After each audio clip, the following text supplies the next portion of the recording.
Hello, everyone. Welcome to It's a Long Story, a place where we roll dice, we tell stories, and we create magic. And it's been a minute, folks. So welcome back. I don't know why I still look like I'm in a cave. That's weird. Do you guys see that? You are in a cave. Oh, that's why. Weird. Okay, cool. Let me fix that real quick.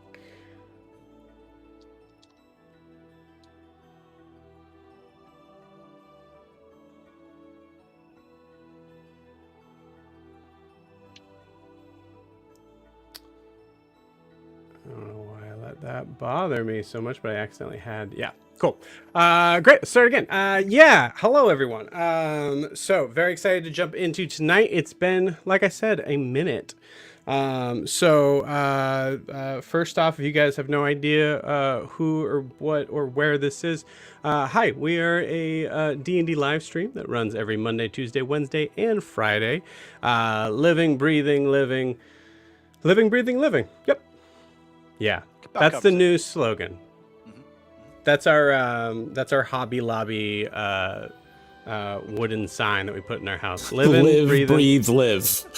Live, breathe, live. Damn it, underneath. Incredible. Yeah. So if this is your first time here, welcome. Hope you enjoy it. Before we get into stuff for tonight, we just have the normal somewhat normal announcements. Some slight small changes, but first and foremost, our drop in, drop out campaign. Have to talk about that because it has been booming. First off, for those that don't know, this is our drop in, drop out campaign that we have every Saturday that is available to any and all who would like to participate, up to 6 players, obviously. Last session was completely full. But yeah, so we're offering this for you guys to be able to, for anyone to be able to jump in who wants to play, if you're unfamiliar with Humberwood, wants to play in a place of being able to be, your own little critter self, or a version of it, in being able to play a woodland creature of the land or sky, in a very zany, very silly campaign. And I'm gonna roll to see if I tell you. Oh, okay, cool, awesome, yeah, great. They just fought a boss who went by the name the Wub Weaver, who played techno music while everybody almost died, like straight up almost died. It was almost a TPK. It was really, it was about as close as it could possibly get. It was super fun. But yeah, if you were wanting to check that out, you can do so at startplaying.com/GM/It's a Long Story.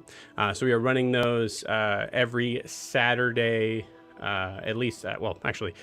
So most Saturdays, as we were coming into June, I believe the last Saturday of the month, we will have to be taking off. But I can let you guys know that as we get closer to it. So yeah, please check it out. It's super fun. It'll be a blast. Yeah, so there's that. Also, this past week, I have thankfully handed over the reins for our social media stuff, as I desperately had to put it in someone else's hands because my life is just crazy busy and all that stuff. So the more capable hands of Kay, who plays in our Tuesday night games, is now taking over our, yes, absolutely, yes, thank you, Kay, who is now taking over our social media stuff. So there will be actual up-to-date social media stuff. So if you are interested in supporting the channel, or just kind of getting closer into seeing some behind-the-scenes stuff, some closer things, and we're going to be posting things in our Instagram and our TikTok, which you can see. Drew, would you like to do the honors on where our Instagram and TikTok are? Oh, yeah, there it is. Oh, right there we go.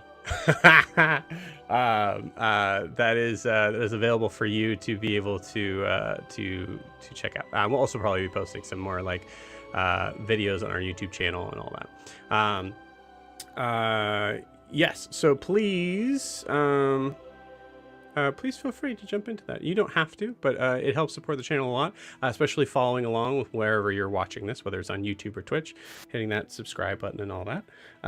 Super helpful. Also, I forgot to mention for the, as I said, it has been at least a full week. I forgot to mention for those that are interested in joining in that Humblewood, I did mention the link out loud. It is also in the YouTube description if you're watching this on YouTube, and I'll also be putting it in our live chat as well once I collect myself here. So yeah, super excited for that. Well as getting the getting more stuff on the social media of you guys' beautiful faces and your characters' beautiful faces. Sweet. Well, we have a very exciting evening ahead of us. But before we get into it, we need to get an idea of where we left off because it's been a minute. So, Sarah, would you please do the honors? Okay. A lot happened. First thing, we wake up, first half of everything is Riarris' training montage in the sun timeline. He wakes up, sun beaming still, and he sees a hunting trip. He kind of wants to go, but given tasks that he didn't do last night, he finds Peter anyway. Peter is at a large, oblong granite stone, and is just staring at Riarris, not approaching him, not talking to him, just giving him the silent treatment. He kind of motions for Riarris to, do some of his training. Riarris lifts a cutting rock up and, with a thwack, hits the sound of the stone, slamming it against the crystal, making him blink, finding himself not in the place he is with Peter, but on a beach with Selma. What? Selma. Sorry. Selma. And he hears a question, and Selma is asking, "What do you see?" And the answer is a perfect beach, tranquilly, at peace. But then he sees movement, like serpent, could be a dolphin. Selima keeps talking that there was a time much less bloodshed, but there are still figuring lives being creatures existing in perfect harmony. There's no concept of good or evil. There's a very little in the concept of idea of perspective, everything in line. Everything's okay. The dolphin gets closer, and it's starting to look more dragon-ish, with a tail, green scales, yellow eyes, but small. Selima goes on about how she believes in neutral vision, and the idea that this beautiful paradise is filled with creepy visions. Riarris isn't the ability to choose itself important. I'm sorry, I'm reading someone else's note. Nav's notes are perfect. It's just me having dyslexia reading this. I'm probably butchering it. Sarah, if you want to just jump into how you look at it, that's fine. I think you should do that. It's just, I was just trying to get to the Riarris thing because there's so much there. Yeah, you're fine. But yeah, so Riarris and Selma talk on the beach. Selima, sorry. For some reason, I always Selima talk on the beach. Selma. It is Selma. God, that's gonna throw me off all night now. Selma On the beach, and she brings up the sea witch Yanmèmouri, and how she's the embodiment of death and darkness, and we kind of get an idea, and kind of confirms that her and Yanmèmouri are actually the same persons, but two sides of the coin. and maybe Sylvia is also her as well. Timey-wimey, multiple timeline shit. Riarris goes back, and he continues his training, wondering what to do. Back on our timeline, we may have met, Kaylanor's great-great-great-great-great-great-great-grandmother? She tells us she's the last survivor of her clan that was killed by, the Moon clan, or the Moon people who believed, Selma wasn't right. They killed her, and the tower is only half complete on this side, on Moon's side.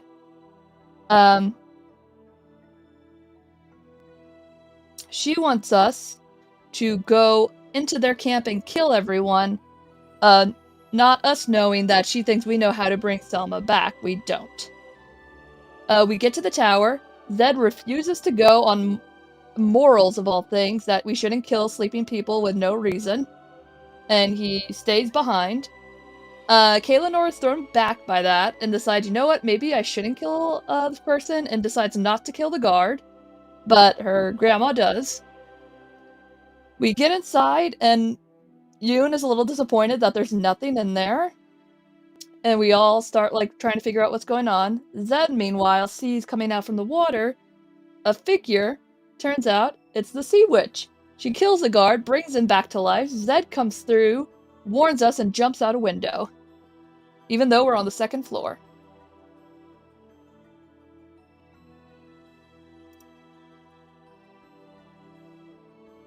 Cool. You know what I'm going to say? What do we miss, gang? Anything? Oh, no, I think that's pretty much everything. For those who haven't watched, just to be clear, Riarris and us, we are in 2 different timelines, and maybe we'll meet up again, hopefully, maybe soon. A big maybe. We could use some help. Yeah. A big A maybe. nice We could. drink on the beach. Because, Yeah, man... yeah, we you guys could are kind of use the tower and what to do next. Yeah. could Also, just- I have a nice visit from Fang right over here. Look at him. Little Fang just chilling in the corner.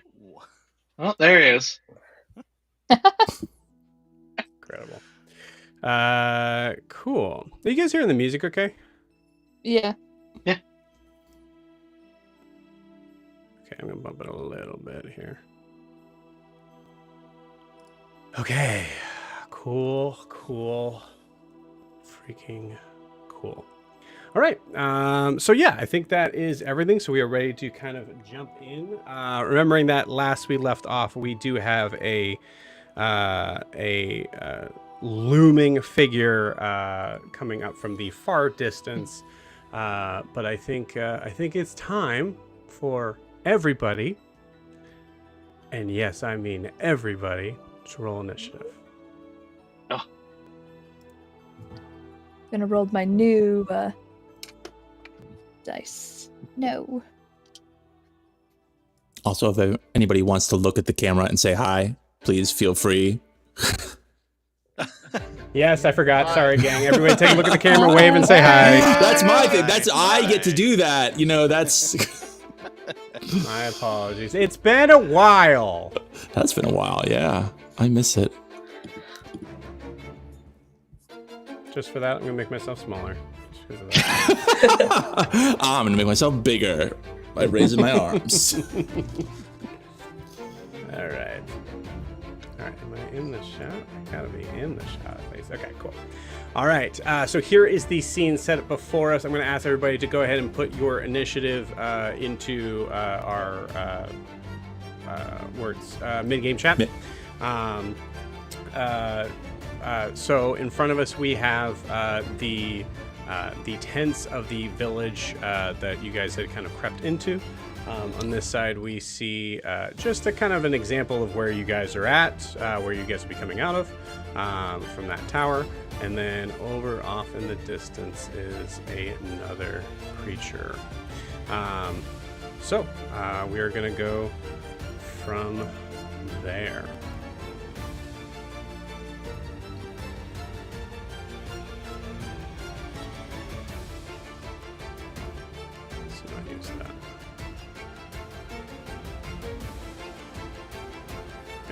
works then.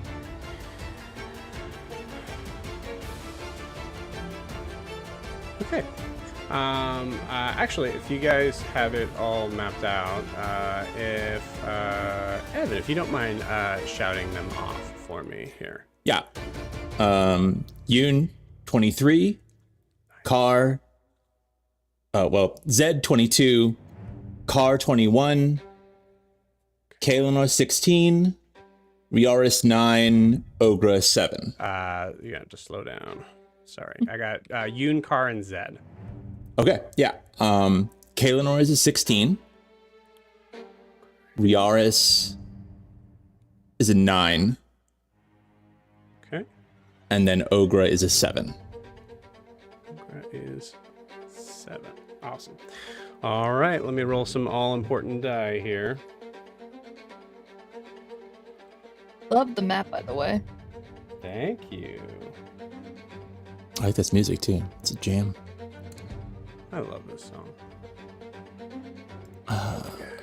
But boy, what was the last thing? Did Zed? Okay, so he jumped through. Did he tell us anything except for like? Did he say like sea witch, or was it just like something's coming? Like I forget exactly what the. Was there any? Were there words? Yeah, I don't think there were.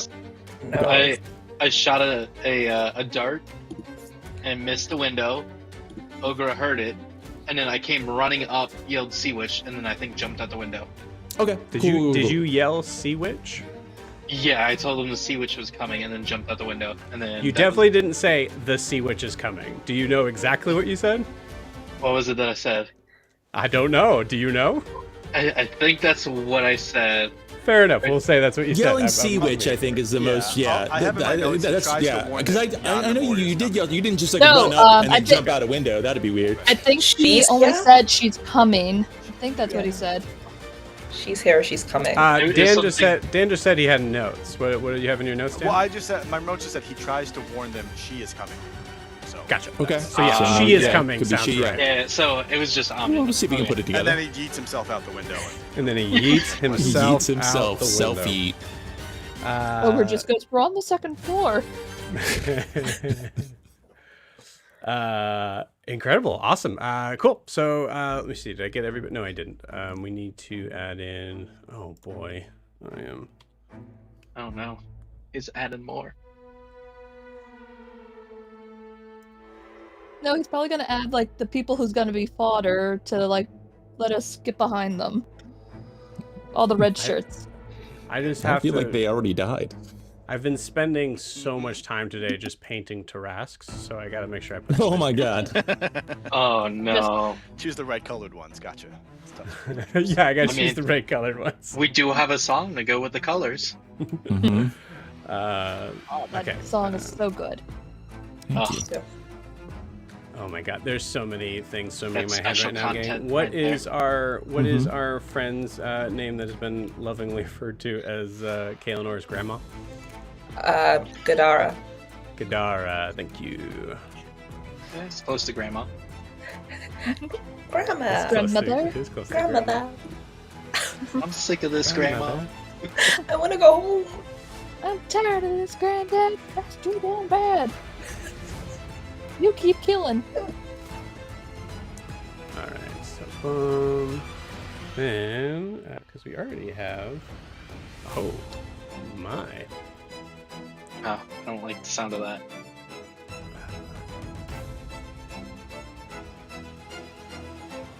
Okay, Yoon.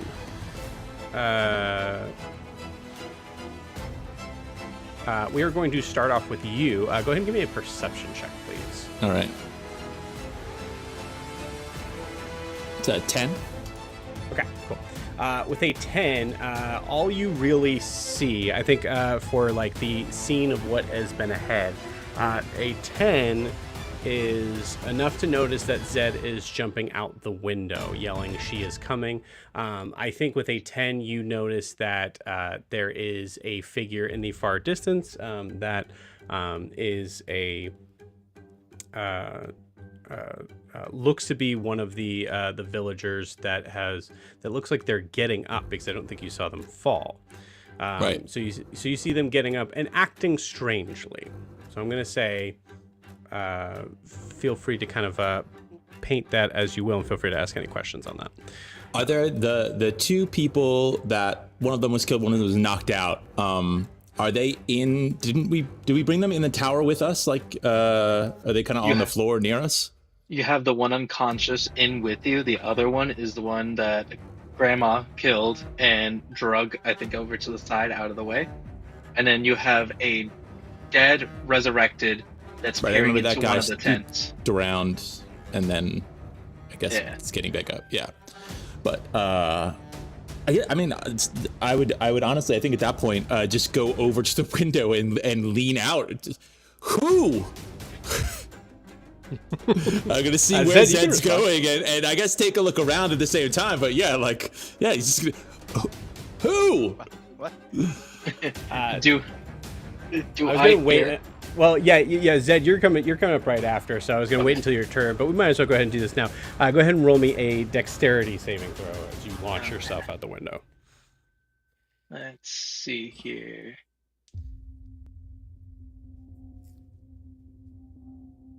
That is going to be a 22.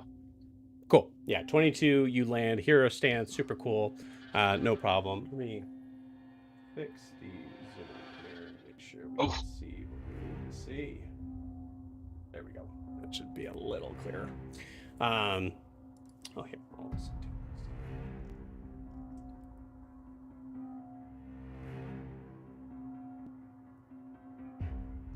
We get a nice little spotlight going. Cool. So yeah, Zed, as you land, you are able to not only withstand the hit of the ground below you, but you hear yelling out is Yoon asking who. All right. Or as I land, an owl. I don't know how you perceive that. Ooh. Sorry, that's my other. That's the Humblewood character. That's the other character. Yeah. All right, so I'll probably land, and when I hear him yell that, I'm just gonna say it's that witchy bitch I'm after, and then just get prepared. That's got to be clear enough, I guess. That's gonna have to be clear enough, I guess. Hey, gang! I think your scoutiest character is going to have to. You're gonna have to learn to translate. I mean, it's Zed. He's not gonna be like full info. He's just gonna. Hey man, play a character. What comes up first to mind? I'm here. I'm here for it.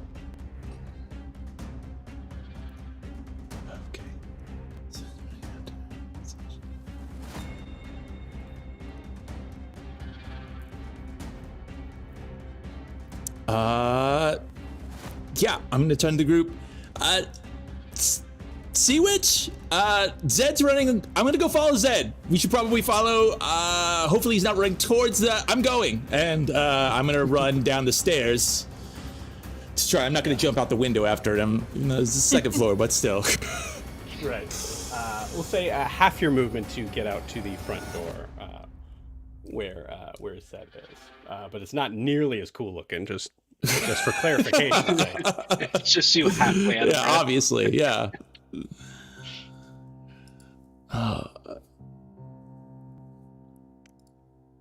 Yeah, so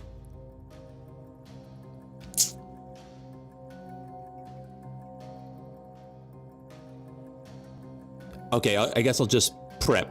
So I'm gonna try to, I'm up to Zed at this point. My perception score is pretty low, but I think I can get that it's not a good time, and the Sea Witch is here. I don't know how, we have so little information about the Sea Witch except that she's bad. It's right. It's obviously, so I think I'm just gonna cast Mirror Image. Create the two mirror copies of Yoon.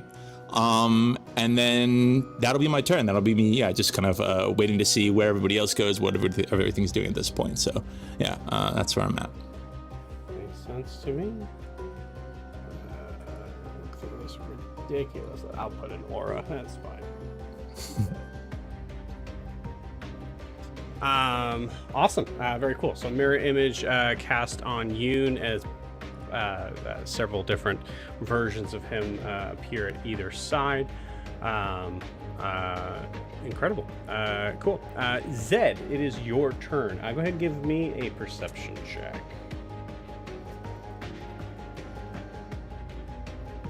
18. 18. Cool. With an 18, you can see in the distance the familiar sort of. It's extremely dark from the distance of where you're at, which she is. She's a little bit further than where she is at right here, on the map. But we have to kind of gauge the scale on that. So I'm going to say she's probably out maybe. I guess we should scale that now. From the spot here, and my laser pointer died this week, so give me a second.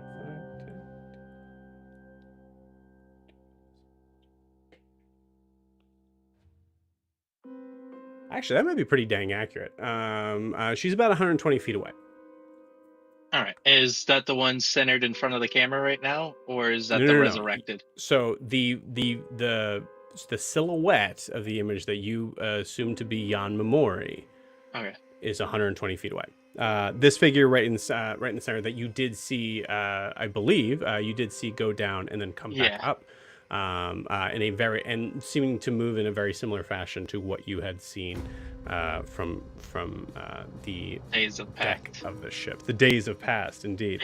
Yeah. So they are. I'd say they're no more than 60 feet. At this moment.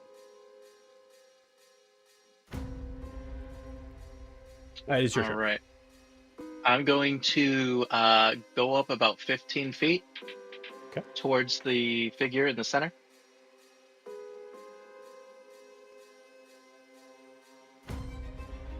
And then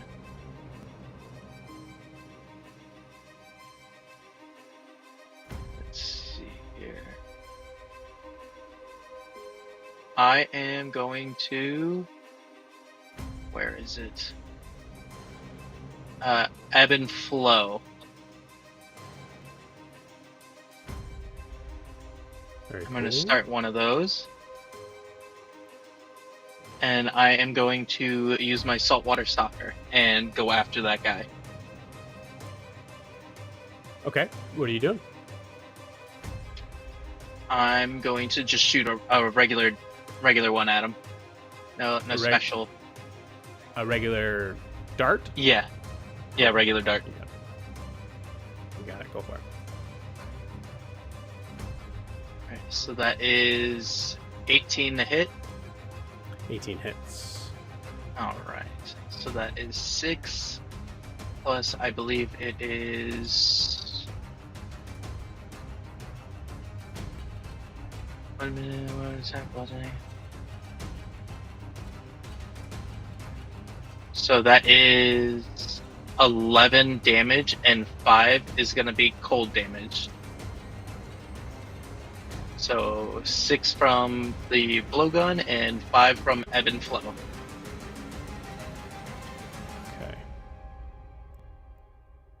Okay. Hold on to that number just for 1 second. I gotta find something here.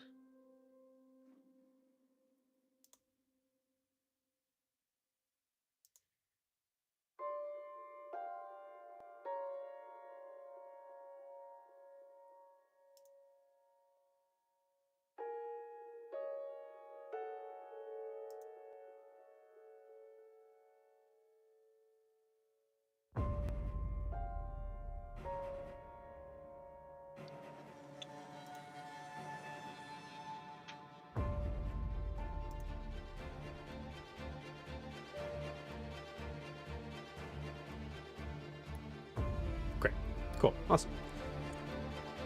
All right. So 18 hits. Damage that you do is how much?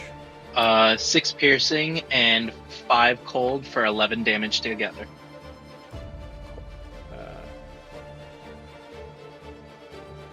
Did you include the +2 you get from the saltwater stalker, by the way? You get +2 damage for that.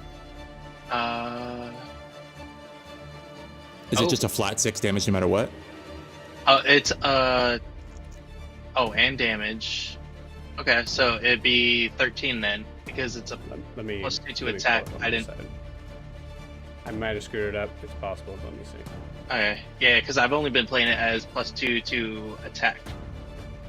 Yeah, it says +2 to attack and damage. The damage just says 6, so I guess I'm just assuming it's just a flat 6 damage. But then I don't know if that was included the +2 or not, since it's, yeah, that's just a weird amount of damage. Yeah, because just a regular dart blowgun is 4. 1d4. So that's Well, with it's the 1d4. extra 2. Yeah. So Yeah, so here's what I'll say on that, because I think the math is correct. However, the weird thing of not being able to actually add your proficiency bonus is odd, and I can't remember why I would do that. is that because it just does 6 damage no matter what? Because that's it's Probably. listed as just like not a 1d6, like 6 damage. No, it's just a flat, yeah. Yeah. Which is there's a reason for that, and I am totally forgetting why. Is it because of the darts that it comes with, the abilities for it? Yeah, but why does your dart? Oh, let me look up. It's a blowgun thing. That's what it is. Hold on. Yeah.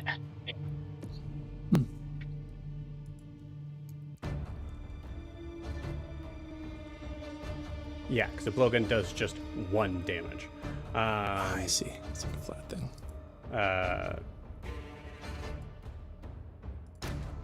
So I'm gonna say for now, keep the 6. We'll take a look at it later. Remind me this week. I'll take a look.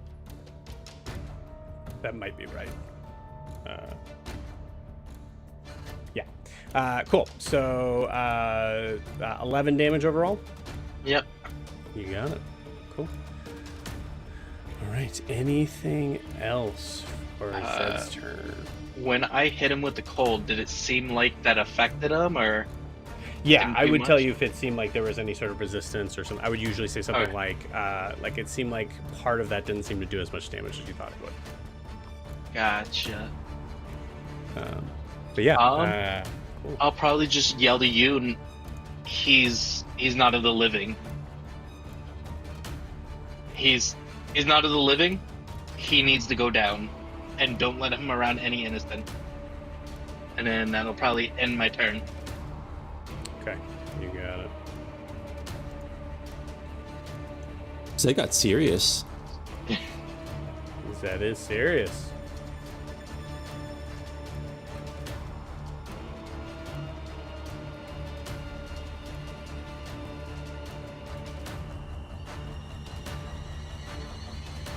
Okay. Cool. Speaking of serious, okay. It is now the villager's turn, and then it is Car's turn. So I would say, Zed, roll me a d4. Alright.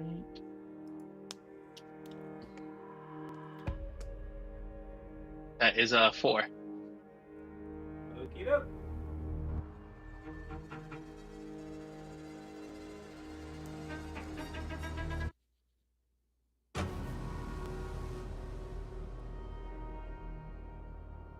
I hope it isn't bad. That was the number of Tarasques.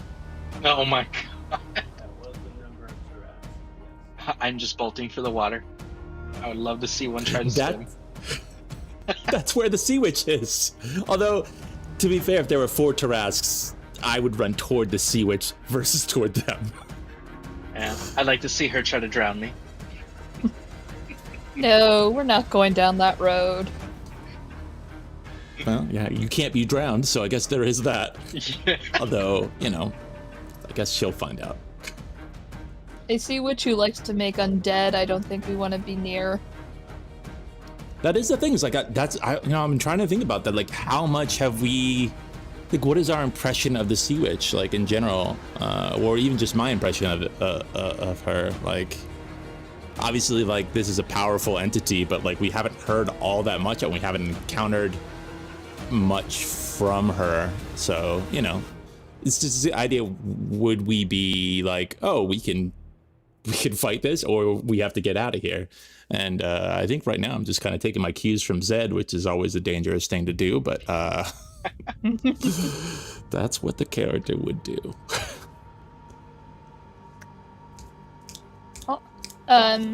Has Zed told us about the Sea Witch killing everyone on the ship? Because all I can remember is him saying, "Oh, she just spies on me sometimes." No, Yeah, he ranted he told about us it, I about think, it. at the very least. Yeah, there It was was a definitely brief, some. yeah, there was a brief second where I went down, got alcohol, passed it to everybody, got serious for a second, and then immediately did some Zed thing. Yep. I think that's when we found out about the coral on my shoulder. Well, I think you when you looked into the water where Chase was, you were like kind of mumbling after that happened before you woke up. So Yeah. I think there was some stuff there, yeah. But you know, some of it was incoherent. So it's just like how much of it did we believe? How much of it, you know, do we like know and have heard is two different things. So yeah. Also, I keep yelling at myself when I was still with Riarris. That last point, I should have done something with the coral arm, like anything, before leaving. And I didn't think about it until the day after we played, and I was like, "Damn it!" Well, now's your chance. It's, you know, you could go, I use the coral arm and nothing happens. Yeah. Break off a piece of the coral and see if you can use it as like a dart. Unless, you know, yeah, there was that one time when you went into your full like coral mech. If you could do that again, that'd be cool. Yeah. That's what I was thinking about. Like, if I could reactivate it just to save Riarris and defeat those two tree things. Your Power Ranger suit is a thing of coral. Right. Well, sorry, gang. I have to break a little bit of the immersion here, as I cannot find a fourth villager token. Oh. You can always use a penny, make them 1 hit point. This is This just is a just long a- excuse this is to just use a- your Jurassic Joe. We know. Yeah. It's so big. It's so heavy. I tried to lift it up while you guys were talking. That's what it was. Cool. We'll just kind of have a little bit of a older man, elder barbarian looking dude. All right.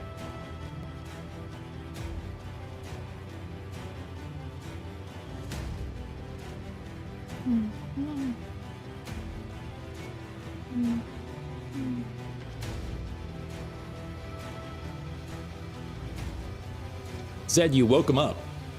You You shot one, certainly and now there's did. 4 more.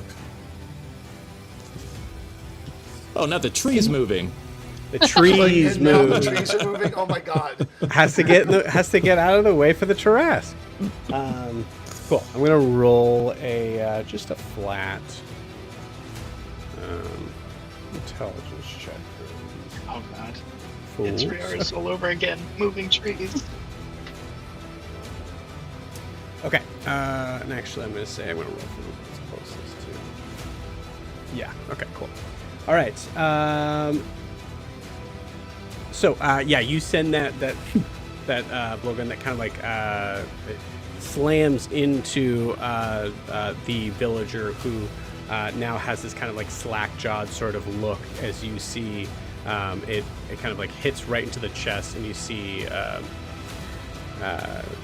this this rather like I'd say probably like a young looking man kind of just pulls it out, stays that slack jaw, and starts to continue to kind of move towards you. However, the other villagers kind of go out and are yelling words that you guys don't understand to each other and towards the creature that is moving towards you.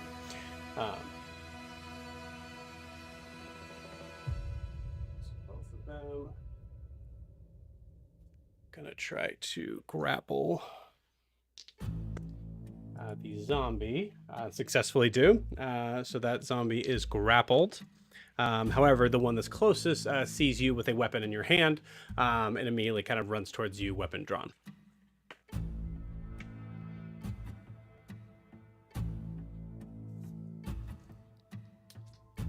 goes to attack you while yelling. That is a 19 to hit. That hits. Okay. That is 7 points of bludgeoning damage as you see them kind of like pull out this this wooden sort of like almost like a cudgel. It looks like that was something that was like the closest thing that was in their tent that they came out of. So yeah, you take 7 damage. Yeah,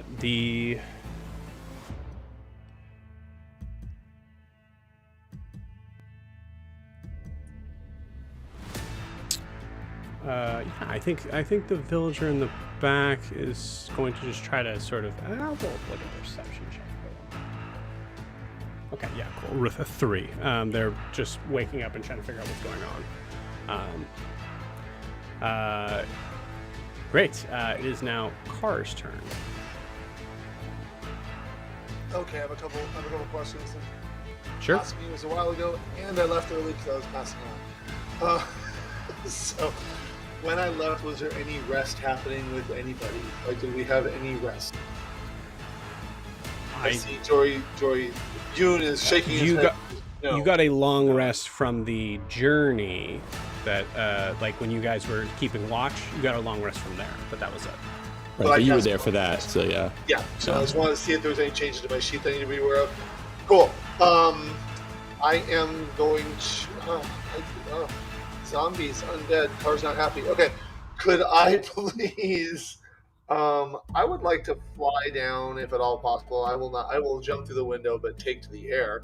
Yes. I don't have to roll anything since wings are happy. And I don't know if I have the movement rate because I can't quite see where it is. Just, tell me where you'd like to go, and I'll be able to. Somewhere between the 2 tents on the right side of your screen, closest to me. Closer tents between the 2 tents on the right. There's tents 1, 2, and 3. If I could land between tents 2 and 3, that would be awesome. Okay, so you want to land on the ground? If that's possible, yes. Yeah, absolutely. Yes. And just to be clear, go ahead. It would take all your movement to do so, but yes, you can. I will do that if at all possible. That works. Cool. And if I could be 1 square closer to the bad zombie. There she is. Also, I would say also roll me a perception check here. You see, there's some battle stuff going on, so this is just to see. I got a whopping 7, so I'm thinking that cool. I might be aware there's a zombie. You are aware there's a zombie. I think you get the idea that, like, well, I'll be honest with you. I don't know if you think you know that it's a zombie. It looks like something that has. Actually, I think with Car, there's like a feeling of like something that is borrowing the body, at least, of this individual. So whatever is being used here is not of the conscience. Right. Got a stank. Not the natural conscience. Yeah. Right. I would like to shoot it with my hand crossbow, please.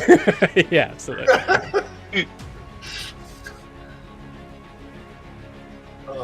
It looks like it's 30 feet away. Is it? I can't quite... Yeah, you're totally fine. That's okay. It's by 15, so maybe 20, or 20, 25. That would be a 25. Yeah, that'll hit. I'd like to say I did. Yay! So 9 damage, but then it gets a wisdom saving throw. Okay. Oh, and I also do another d6 damage, so hold on. So it's 9 plus 5. So 14 damage. Nice roll. Nice. But it gets a wisdom saving throw. DC is my spell thingy, so my spell thingy is 15. So wisdom saving throw DC 15. DC 15.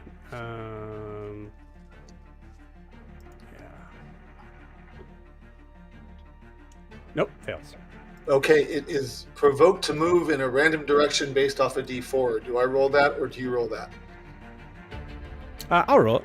Okay, and it does not provide it opportunity attacks. It just moves randomly 10 feet. You go. It is confused by the spirits whispering at it. Nice. Yeah.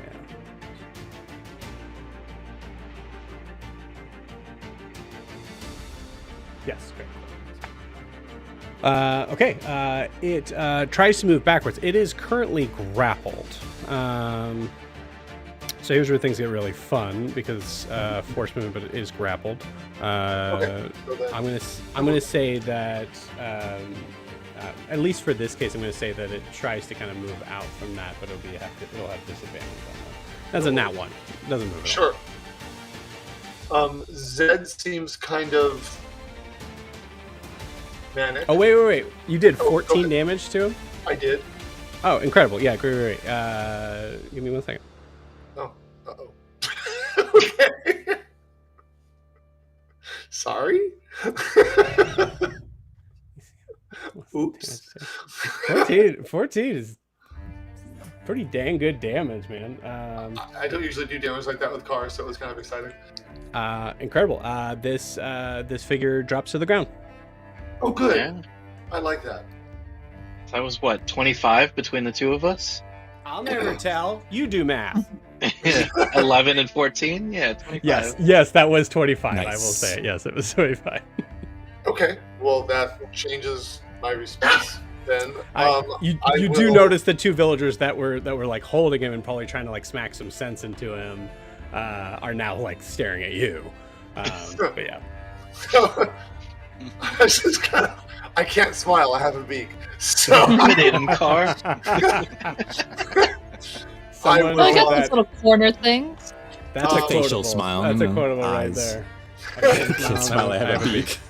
So Smile with your eyes. Yeah, my beak, black, sunken eyes. Sure, I'll smile with those. So we'll take the hand crossbow and I'll kind of raise it to like not point at them. And then, because do I know what's going on in the water that there are more things coming? I think you know just from what you've been told. You're Okay. not really sure if there's more things coming. All you've heard is she's coming, and you probably heard like Jumped out the of sea window. witch. I'm gonna go ahead and give Zed a bardic inspiration. I send one of my spirits over to pump him up a little bit. And I will then, I will not use my reaction just in case I need to use it for silver barbs. So I Nice. have done all the things. Yeah, that's a turn right there. That's good. Okay, cool. It is now Yanmèmouri's turn.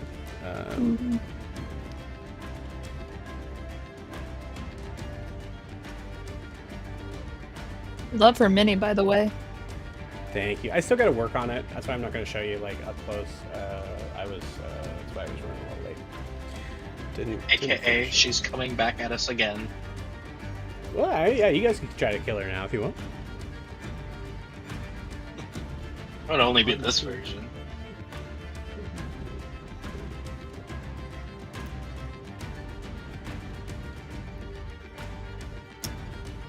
Okay. That's fun. I like that a lot. Great. Oh no.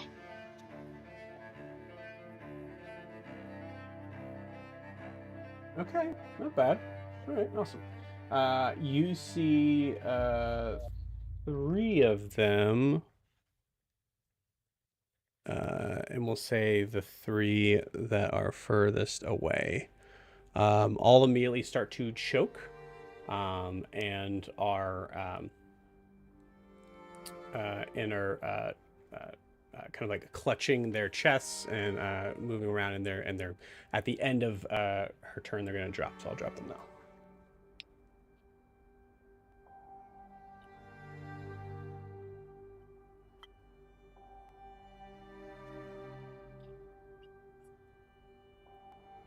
Okay. Then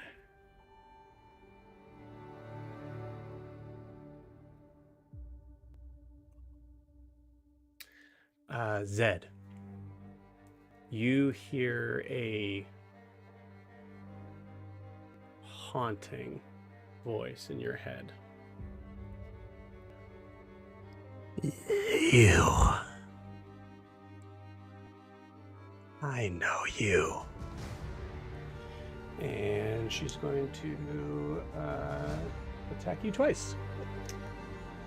As you see her extend a hand out from where she's at, and the waves themselves seem to kind of start to kind of twirl and spin extremely fast, and then shoot out as it looks like they have transferred from the this almost like water elemental looking snake that is shooting out into your direction.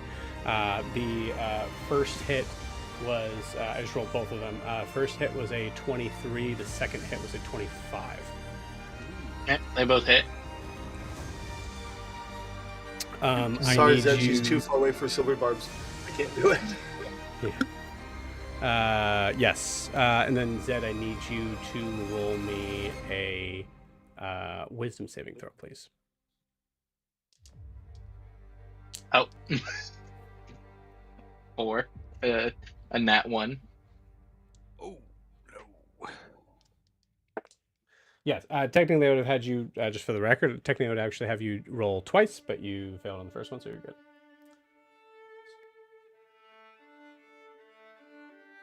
Jeez. That is 13 points of necrotic damage. And you are dragged 20 feet towards her.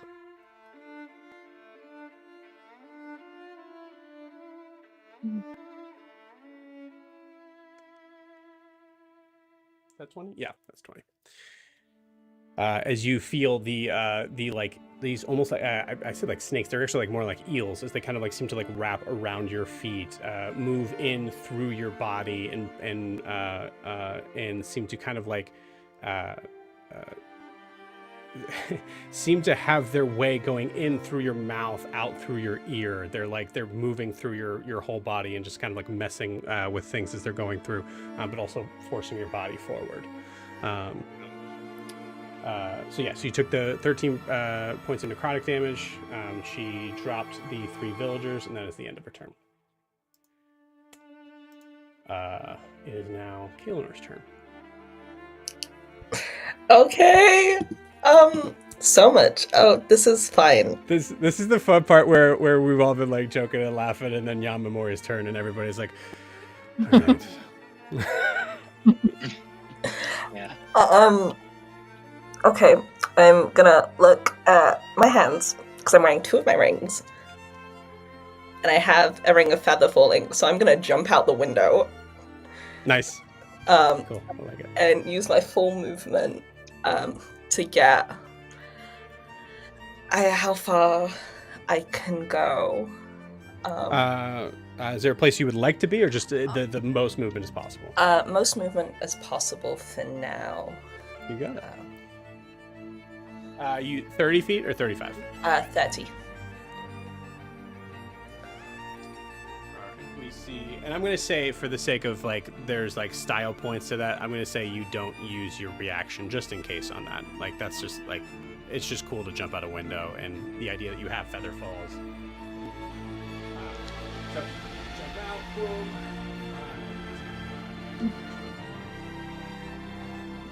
30 will get you there, just past the villager. Okay.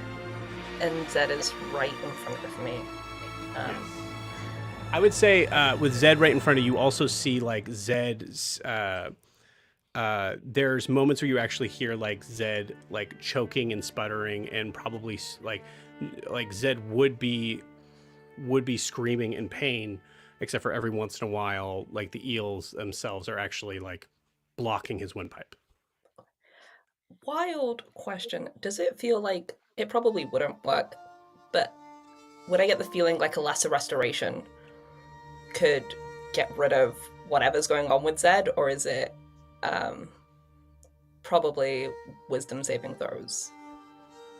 That's a good question. Just thought I'd ask. Trying to think about how I would answer that. I'd say roll me either a medicine or arcana check. I will do Arcana. For a dirty 20. Nice. For a dirty 20, you're noticing that even as you're kind of wondering in this moment, you're actually hearing Zed being able to.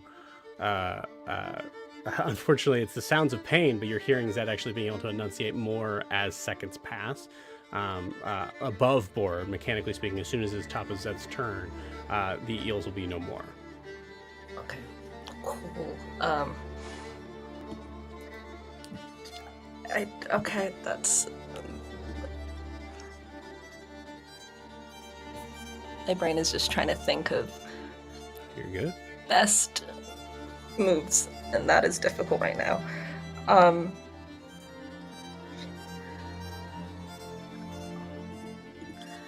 And she's dropped 3. Yes. Okay.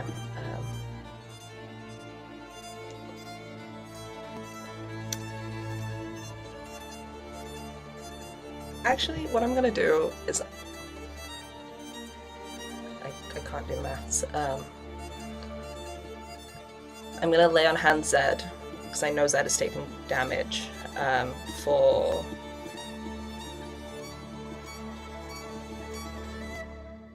15 hit points as my action, and then I'm gonna bonus action cast Expeditious Retreat on myself. So I have dash as my next, for next time, and that's it. Okay, you got it. Zed, you had at least 15 damage, correct? It has me up almost full. Okay. I'm about like 5 off. Cool. All right.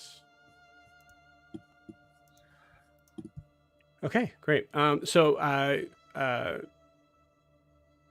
Kaelinor, I would have had you roll something at the beginning of your turn, but I think in the idea that you were paying attention to what was happening with Zed, that was what your focus was on. So just to keep that in mind. Cool. It is Gadara's turn. As I don't have a good mini for her either, so we're going to use the quintessential I'm an Archer mini.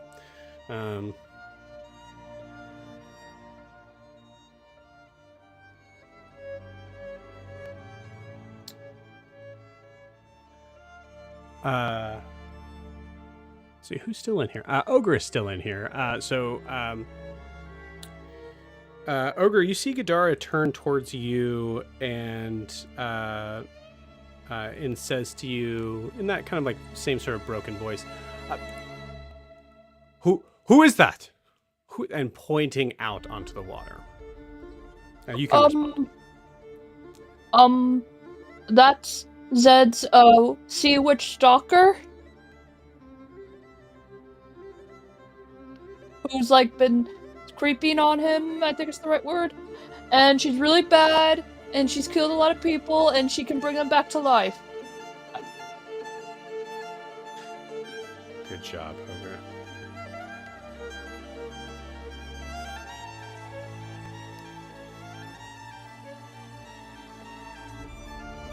I rolled really low. So she looks at you, someone that she doesn't know if she can trust now at this point, because in her mind you've betrayed her by not having all of the information.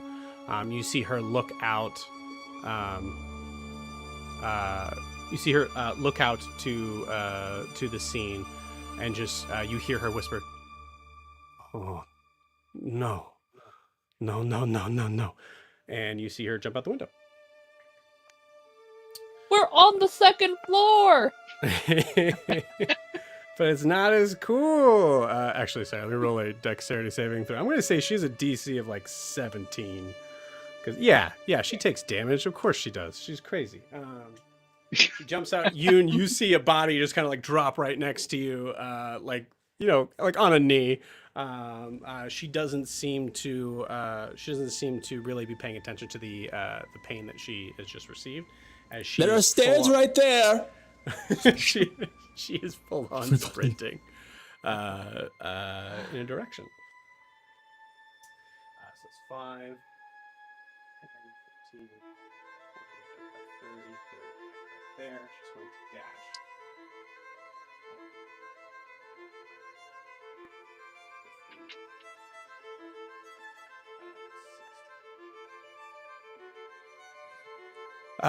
As she dashes, I'm gonna roll to see if the villager recognizes her. Yep, definitely does. So it's going to take an attack of opportunity from that villager.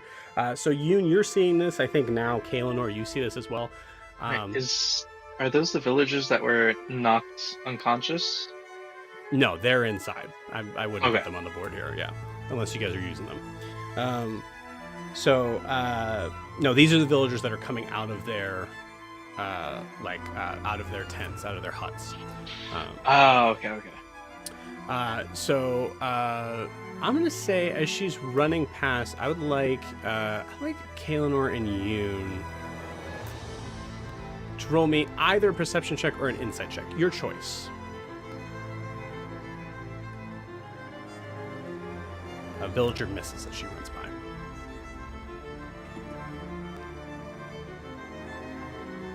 I did insight for a 21. I did insight for 14. Okay, cool. Yoon, what you notice is that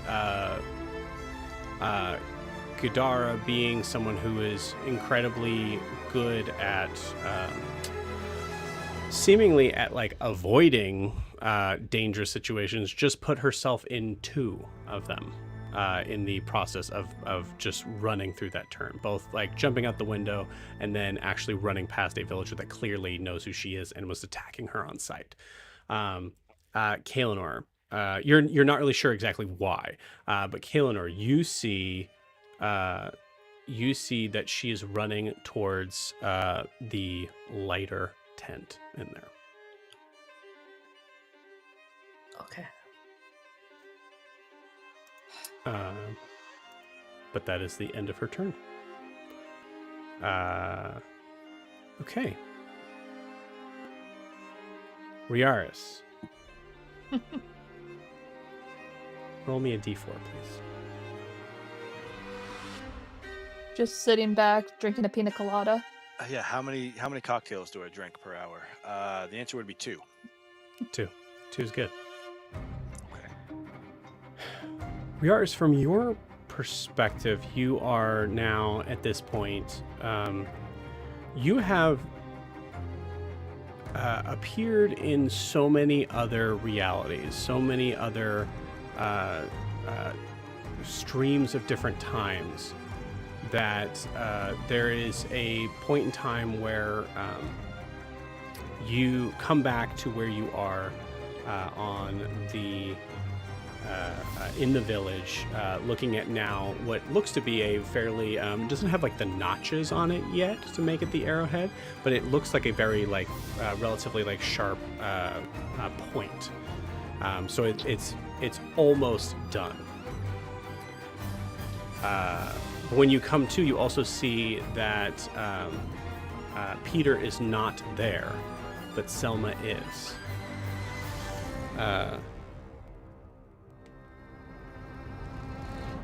Cool. Selma looks at you and goes, "I'm so sorry. We're going to have to cut this short for now. I need you to look closely at the arrowhead and tell me what you see." Riarris, give me a perception check. Or I'll say give me a religion check. Well, that is a good bit worse. That'll be a 3. Cool. In this moment, you're looking and you see something from the facets that you've made from this arrowhead, which is not very big. It's about maybe about this big.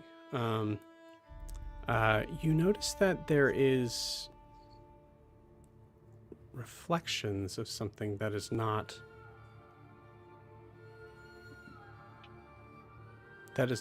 natural. considering the amount of time that you've had. I don't know if I feel like I might not have said this. You have spent so much time, I'd say like it's probably around sunset now. You spent so much time just, hammering away at this arrowhead. But there's a point where you're not entirely sure where the real timeline is. Yeah. And I would say like it takes you a couple seconds to kind of like catch yourself on that. But as you hear Selma saying that we have to cut this short, there's something more serious in how she has said that. She's taking on a slightly different tone. That there's something. So I think there's a moment where Riarris, you are looking at her, you look down, you look back up at her, and then you recognize, no, I need to be paying attention to this. Is there anything that you want to say or do in the situation? Yeah, I definitely think Riarris should pause for a couple moments, as in, am I somewhere else? Is this here? Is this reality seeing her and trying to figure that out as you're kind of driving with? I don't think I understand. I don't think I'm ready. What do you mean? We have to cut this short. How do we do that? What? Focus. You can do this.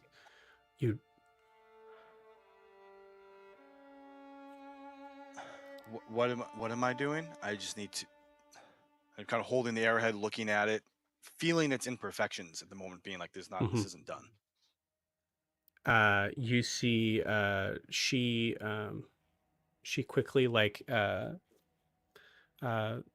she kind of like she stands up and moves over towards you, puts her hands on your face and says, look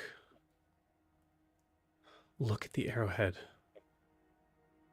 Tell me what you see. And we're gonna pause we're gonna say that's your turn. Yeah, that's fair. Can I just have a question over aboard? Sure. Do I have my things with me, or are they in the tent? I'm mainly concerned about the bag of holding. I'll say mechanically, we'll say for like simplification, even though this kind of breaks immersion here, I wouldn't let you lose them in this timeline. Fair enough. So yeah, I'll say they're not here, but fair enough. Yeah, I got you. Okay. They will be. Gotcha. Bless you. Thank you. Okay, cool. We're with that, we wipe away from where Riarris is back to the darkness of this jungle. Ogre, it is your turn, as you've seen the rest of your party kind of leaping, carefully running down the stairs. Various sort of points of getting into the combat. I'm going to say, Ogre, give me a perception check. Okay.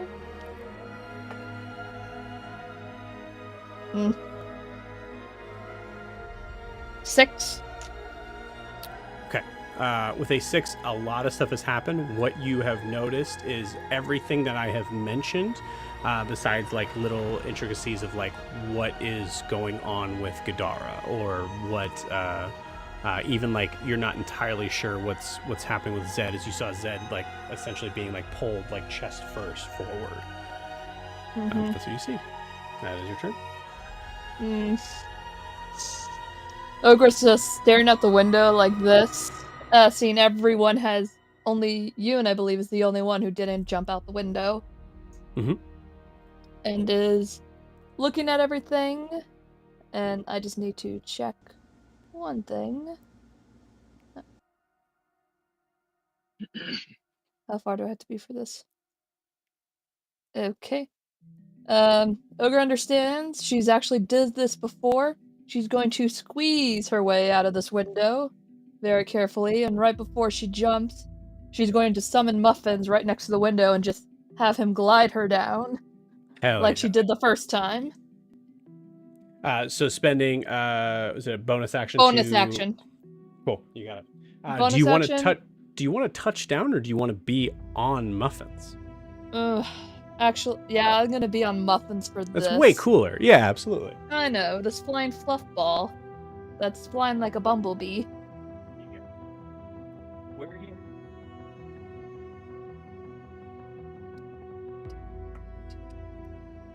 Where's Ogre headed? He would be direct. He doesn't have that much movement, so I'd say he's right above Yoon. Okay, you got it.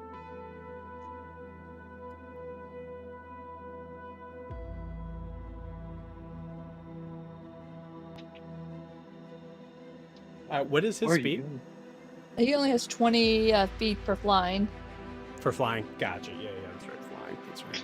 He's a bumblebee. You got people falling next to you, giant bees spawning above you. A shadow's just standing right over you. You're the one who said second floor several times. Yeah, but I've It's done the this second- before. And I didn't jump, I just walked onto muffins. I'm just jealous because you all looked cooler than me. You just Yeah, just get off the boat, get off the boat, get off the boat.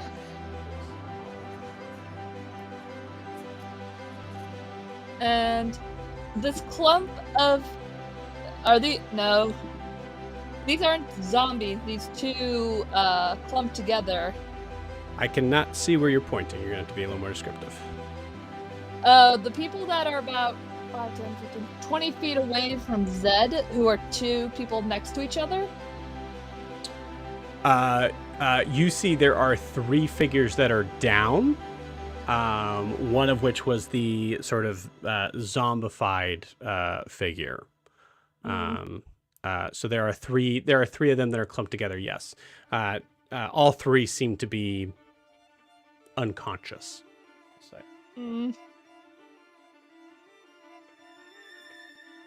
Ogre doesn't know what's really going on, but she can take a guess. Any of the villagers who's not attacking us, you may want to get out of the way. And she's gonna cast spike growth around that area. Okay. Okay. Go ahead and tell me the where you want to place the spike growth and how large is it? It is 20-foot radius. Okay. And where would you like to place it? I want to place it away from Zed and Kailanor's grandma. Like say that one more giving time. a- You cut out for a second. Away from Zed and Kailanor's grandma. I think I see her on the map. I don't want her to be touching it. Like, just on the edge where she is. I'm sure they'll really appreciate the warning after Carr translated it to their dead spirits. You know, oh yeah, she did try to warn you. All these people that don't understand English or common or whatever. But I mean, it makes sense that that's what Ogre would do. For all they 100%. know, I could be yelling a battle cry. Yeah, absolutely. Oh, do we know when Nala and Fang are? Oh, jeez, I completely forgot about Nala. Oh my gosh, and Fang. Yes, thank you for mentioning that. Ewan's over there like, you shouldn't have said Couple anything about weeks. Fang. I thought he was gonna stop at Nala for a second. I almost totally forgot about Nala and then just move on. He's No, gonna be I like, have Ogre Fang. fell off, landed on Fang. I think there is a good possibility that Fang is just gonna stay in the tower. I don't think Fang knows what's going on. Okay. So you're wanting to put it. So Gadara is here. So are you wanting to put it right? You want to put it right here, like right in front? Yeah, of them? right there. Okay. All right.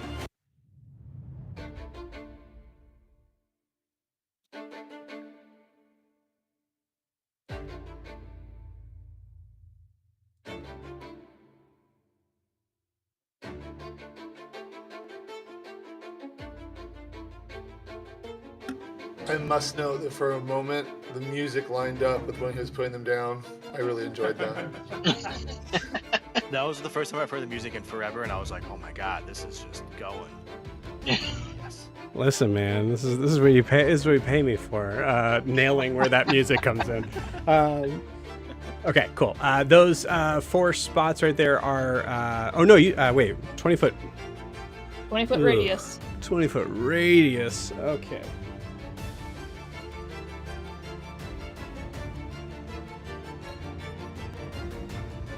You had a little circle thing the last time to predict it. Don't tell them that. I can't find it. Okay. Oh, okay. Sorry.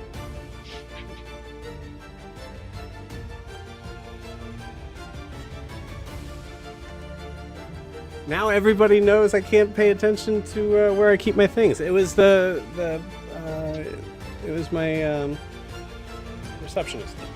Hundreds of sessions, and this is the first time they figured that out. That's right. That's right. Incredible. I think that's about the right size. Cool. All right. Anything else? She's also gonna yell, Kaelinor, Ogre's coming over to help. Just be ready to go when Ogre gets there. Okay. And that ends my turn. That could mean anything. Specifically looks down, expecting muffins to just like appear. Like, okay, I'm ready for that one. Right. No, fuck. Or then something to Just drop trying on your to head from above. Keep yourself in balance on the ground. Yeah, Yeah. she's just. Yeah, Ogre throws a grenade from her thing. They Oh no! Not the holy grenade. that This holy is- hand grenade. This is really interesting. I really like what you did here. Ogre, you really made me have to think a lot. I don't know what's in this white tent, but I know I don't want zombies coming at us. Okay. We are back to Wait. I'm just gonna say Nala goes after Ogre. That makes sense. She's like,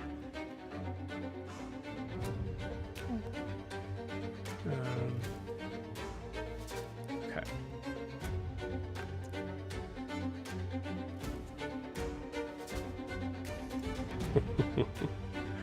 Gang, I totally forgot about Nala.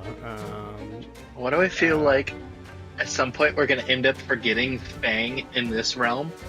After we do everything we need to do, he becomes our new arc villain. Well, I mean, he's not a complete dummy. He'll know.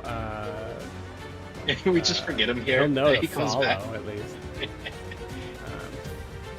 You raise a goblin army to fight against us. I think she's gonna roll. Oh.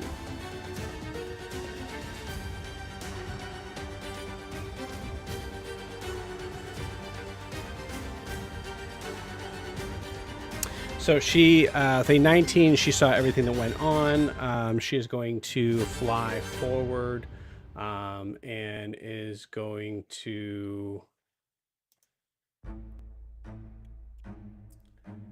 she's going to hold a scorching ray for when, for if and when anyone gets up in the I'm a zombie now phase. Okay.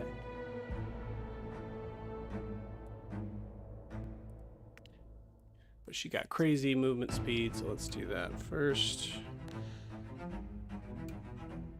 Feet.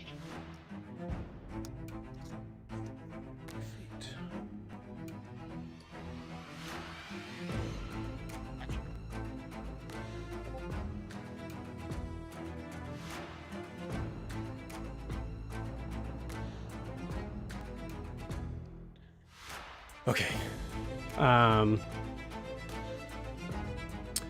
She is going to. There was a weird sort of like bonding moment between Nala and Kaelinor. So Nala yells down to Kaelinor and says, "Is that what I think it is?" And points towards Yanmèmouri. Fuck. Probably. probably. Yeah. Okay. What's the plan? And that's the end of her turn. As Yoon says, we're improvising it. Right on cue, Yoon, you are up. Oh, fuck. All right. Well, I don't like the ranged attacks here. So, yeah. Yoon takes out a cartridge that is dark. There's a dark sooty color broken by cracks, leaking a peaceful white light. Loads it into his pistol, and then fires it right at. This is a lunar shot, so I'll say what it does.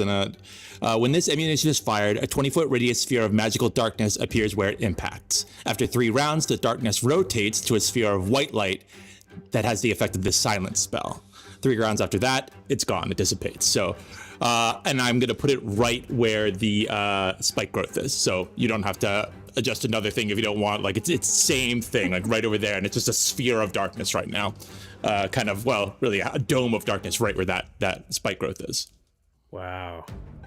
To kind of cut off, vision from Yanmèmouri and us, maybe give us a second to breathe. That's fucking cool. I like that a lot. So just real quick, so lunar shot, did you say 3 rounds of darkness and then 3 rounds of darkness and then 3 rounds of silence and then gone. Yeah, wow. I'll keep track of it for you if you want, or it's fun. Yeah. No, I like that. Cool. Yeah. And that's why I only have a very limited amount of any of these. Yeah, that's a good one. I like that one a lot, though. Yeah. So,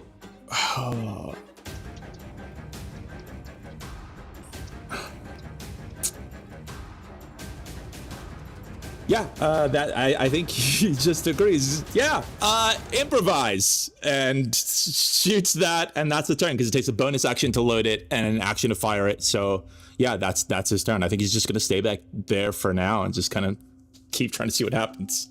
Incredible. So cool. Awesome. You hear so Zed on your turn. You hear Gadara yell out.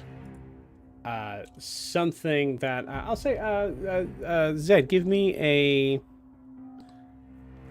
let's say either an insight or nature check. Actually, no, let's have some fun here. Roll a nature check. All right. DC 10. 7, but I do have, what is it? Bardic Inspiration? I'll allow you to use it on that. All right, and that's just a D4? It's a D8. And 2's Bardic. Yeah. A D8. D8. 14. 14, cool. With a 14, you hear something that you don't understand the language from Gadara, but you understand as you see this, the spike growth sort of like start to kind of move up, and like you hear the like heavy sort of crunching from the ground as there is now space where it is blocked, and you also that lunar shot that.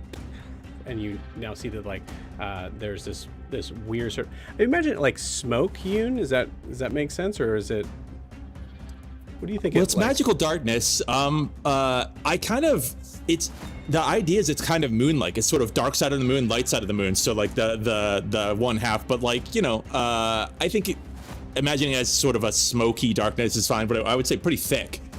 Right. Okay. So maybe like a sphere, like a spherical sort of space of like absence of light, and therefore it's darkness. Yeah. Absolutely. Yeah. Cool. So like staring right in front of this, mechanically it is not her turn yet, but she, the nature check is to understand that swearing and expletives are come from a different sort of part of the brain for humans. It is something that we initially use as a like evolution technique to be immediately like exert a level of aggressiveness in that. So you don't understand the language, but you absolutely know that Ghidorah is extremely angry that this is happening right now in front of this. And I'll say, because he used the bardic in there, it's the idea that the tent is a part of this. I don't know what Zed can do with that information. I'm just telling you because it's your turn and you're really close to her. Oh my god.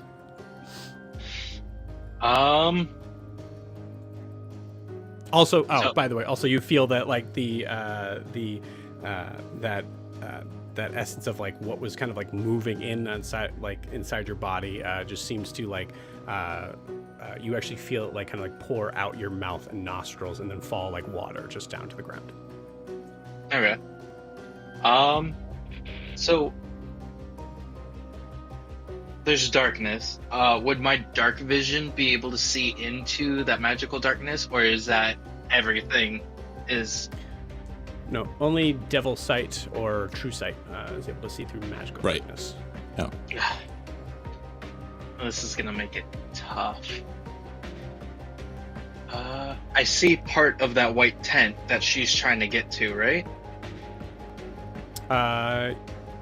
From your vantage point, yeah, I think so. In the idea of like a sphere, like you can see like kind of like The back of it, kind corner of. of the tent. Yeah. Yeah, makes sense to me. Okay. So here's a kind of tricky question. With my saltwater stalker, with my one dart that does Misty Step, am I able to hold on to somebody and take them with me? Nope. There's a specific spell. Misty for Self that. is self only. Misty Yeah. Okay. This is That's gonna dimension be... door. Or Thunderstep. Or Thunderstep, yeah. Alright, well, Zed's gonna do something zany. Yeah, I like it. How possible is it for me to get a dart into that tent in the back corner where there's no thorns?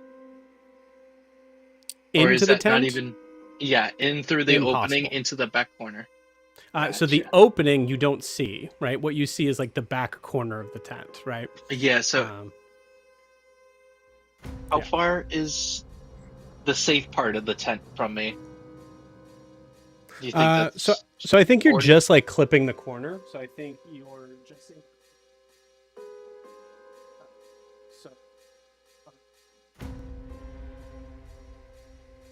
about 35 feet. 35 feet.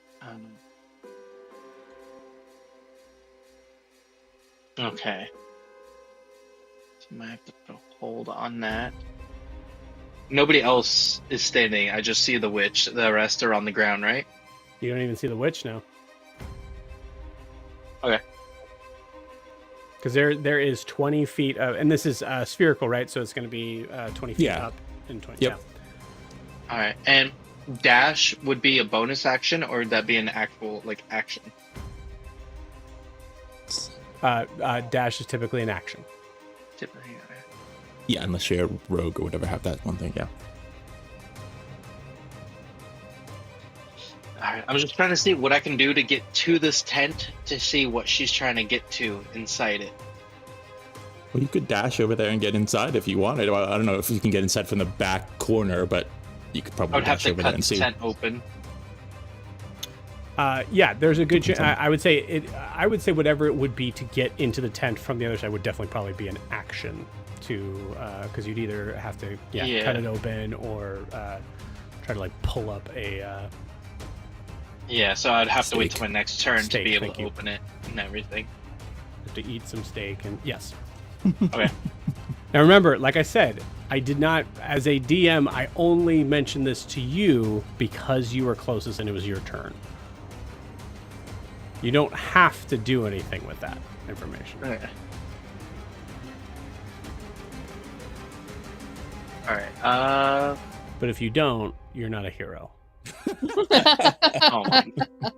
So what I'm gonna do is I'm gonna use my dash action to get to the back corner of the tent, Okay. but I'm gonna run past I can't remember her name. Grandma. Grandma. Grandmara. Gadara. Gadara. Grandmara. Gadara. Oh, got it.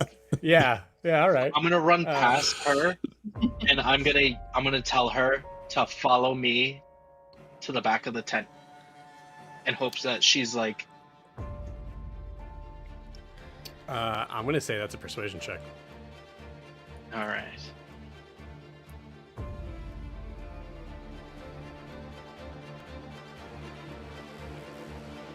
That is a 19. Good job. Cool.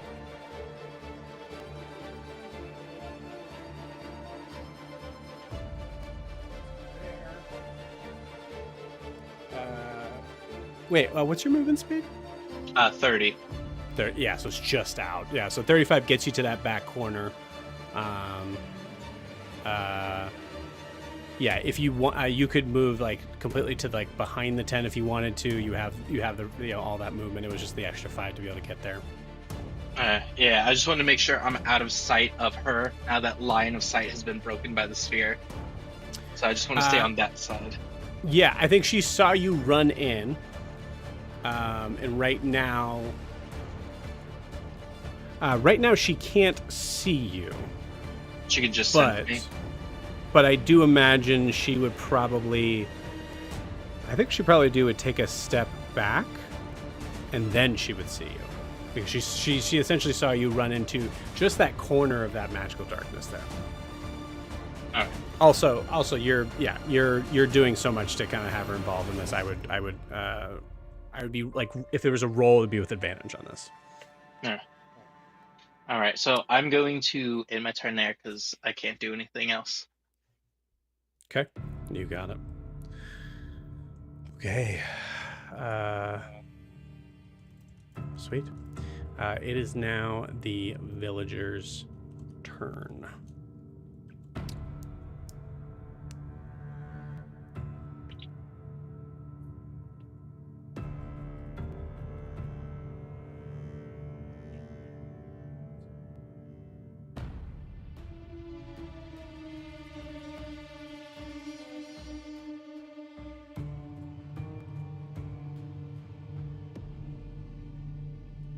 If they can't see the area, they have to make a perception check.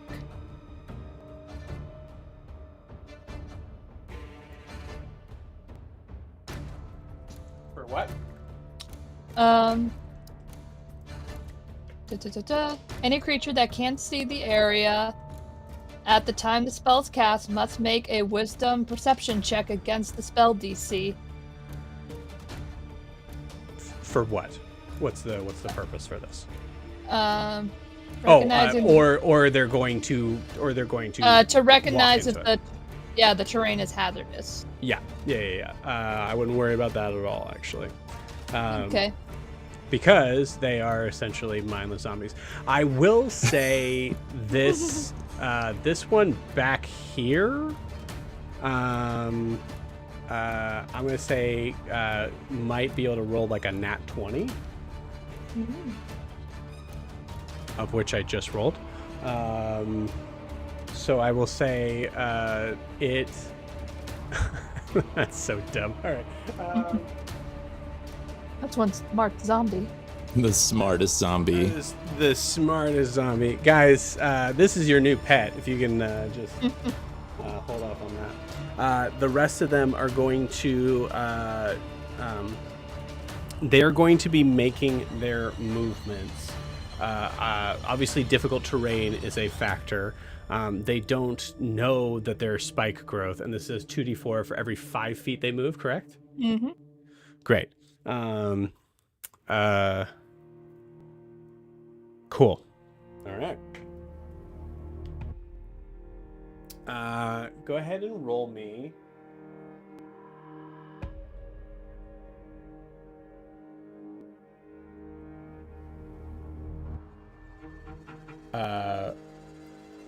probably going to roll this on D&D Beyond. But go ahead and roll me 10d4.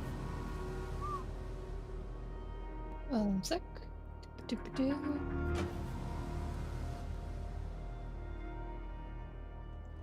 Well, I have 10d4 in my hand right now. Well, you'd have to add all that up too. So this is why you're gonna have to do this yeah. several times. Okay. 1 sec. 1, 2, 3. You said 10? Yep.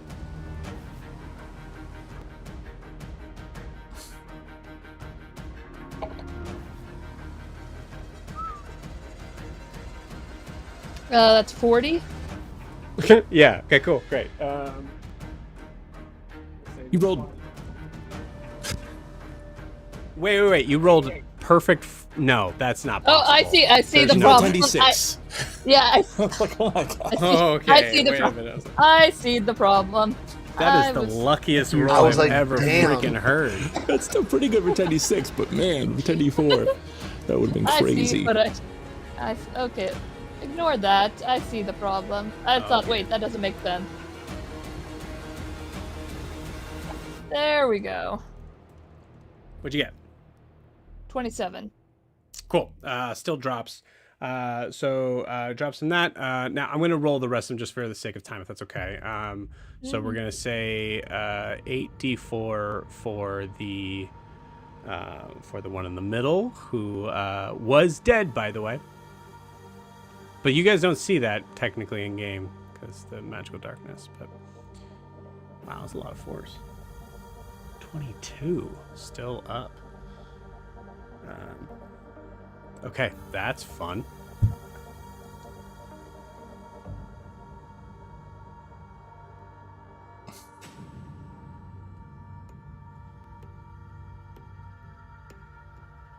And then I'll roll last one, which would be 70.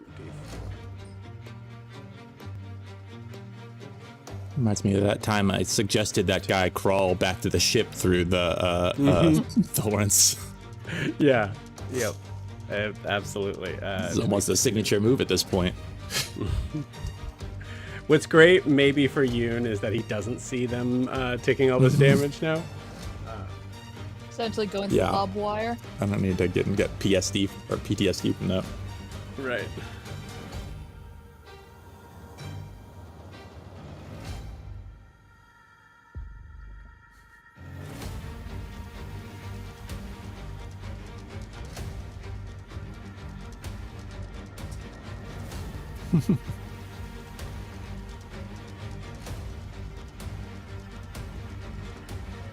Nice. Okay. Now remember, technically above board, you guys don't really see what happens. I do think you hear like sounds of pain, but that's about it. Cool. So that was the villagers there. The other one's gonna bide his time, and then this.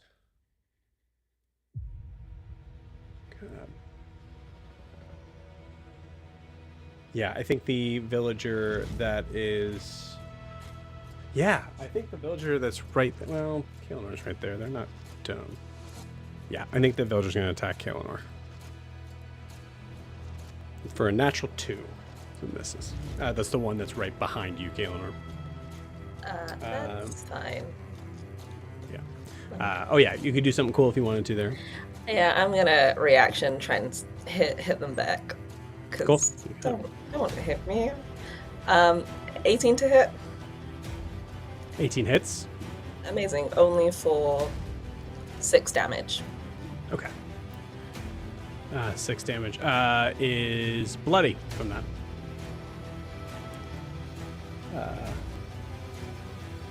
Okay, cool. I believe that's all the villagers, so it's now Car's turn. So the one that just hit Kaelinor, if I have the map right, so that's what I'm asking, is the one that's directly kind of in front of me? Kind of to Yeah. the side? Okay. Yep. And the one that's to the left of me, the blackish figure. That's Gadara. That's Gadara. Okay, I like who's doing bad things. Okay. And the the villager that just attacked Kaelinor, is that like the undead possessed one, or is it attacking Kaelinor because it just doesn't trust him? Yeah, just assumes that you're attacking the village. Yeah. Okay. Seems to be protecting their village, I'll be honest. Okay, no problem. Then I will not attack that one. I will take to the air. Cool. How high is the darkness in front of us? 30 feet? 20 feet. 20 feet? I mean, I realize you're going to only be able to do so much with your flying apparatus for me, but I want to be about 10 feet above it. I don't want to be seen by this glitch. So I'm going to use that as a visual wall for now. So I do want to be up in the air, but I do not want to be up in the air. Okay. Yeah, I mean, if you wanted to, one thing you could do is say like, okay, where is the visual? So then you fly up. Oh, you have yeah. So like you could like fly up 25 feet and then come back down once you've seen everything. Exactly. And that would give you like a perception check. I just want to come up, look around, and come down a little bit. Okay, cool. I love it. Yeah, give me a perception check. Let's see if I roll better than that 7. Let me see. No, that was a nat 1. So there might be people in the water. I'm not sure. I think there's an ocean over there.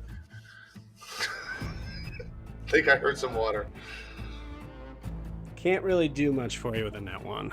That's fine. It's okay. It's my rolls. It's fine. I'm good.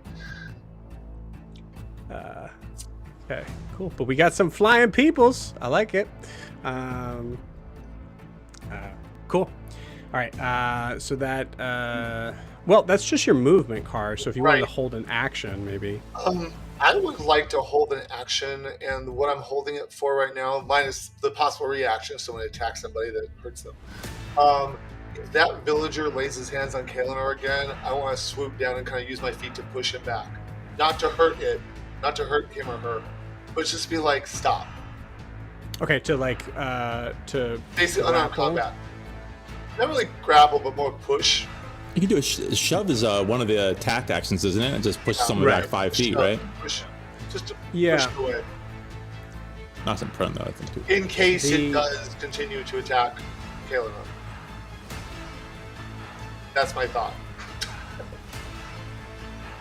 So the only tricky thing is the range of where you are right now. So your reaction would have to be to move 20 feet and do that. Well, couldn't I have, when I moved up, because I moved diagonal, so I'm closer to being above him? And then when I went back down, I'm right above him? You'd still be 20 feet in the air, I believe? Right, because you went 25 feet to be above, and then you went 5 feet down. Wait. What's your movement?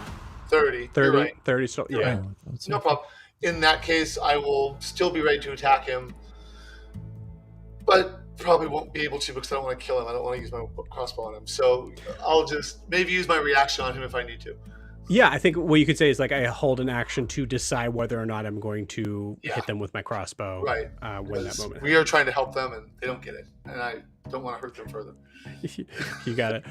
Ironically, well, Nala's way at the end, so a lot of stuff might be happening here. But Nala was actually holding an attack for when the creatures got up, and then didn't see them get up. So, so there's like a moment of like Nala like looking around, seeing something that's happening just below her. I think you see like her, you see her hands like start to catch flame. And Car, I think you're just like, wait, like not yet. So yeah, that's fun. Nothing better than a wizard who doesn't feel like they can do anything right now. Not a wizard, but yeah, that's kind of where I am right now. Yeah. Yeah. I meant Nala, but also right. But yes, exactly. Kaelinor is also in it. I will use my bonus action to give her my last bardic inspiration. Okay, cool. That makes sense. You can. Since she's in the middle of it, so I will do that as bonus action. Cool. I think like stylistically, you could also say like that spirit is actually just trying to kind of move like against the like to separate both of them. Yeah, like bird spirits all over. You got it. Cool. It is Yanmèmouri's turn, and I'm trying to decide how mean I'm gonna be to you guys. Do you think a high roll is that I'm mean, or a low roll is that I'm mean? Oh, hi. High roll means I mean. Cool. It's the ideal for that. You know, that's what Yanmèmouri wants. You know, so. Right. Yeah, I like that. That's cool.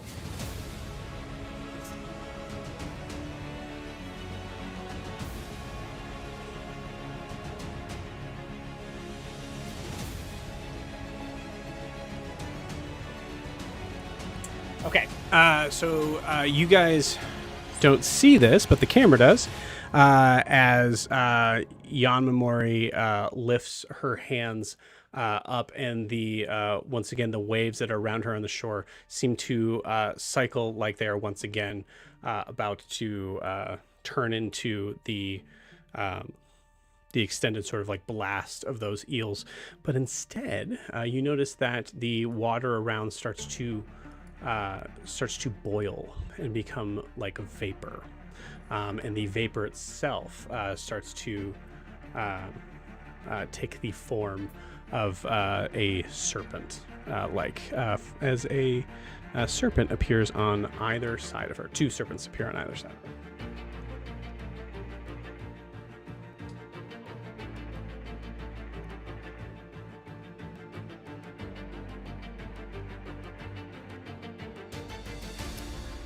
She whispers something to them in Primordial, which there's you guys don't understand.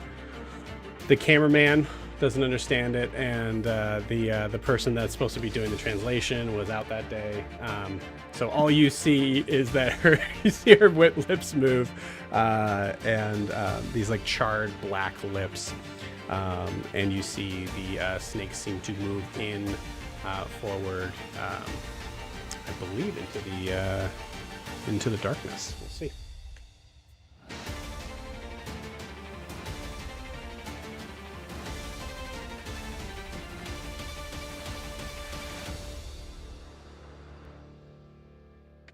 Nope, just outside. They don't have 40 feet is usually a lot of movement. And you said they're made of like a steam? Yeah, they're like a vapor, yes. Vapor, okay. Like a fog, pretty much. Yeah, sure.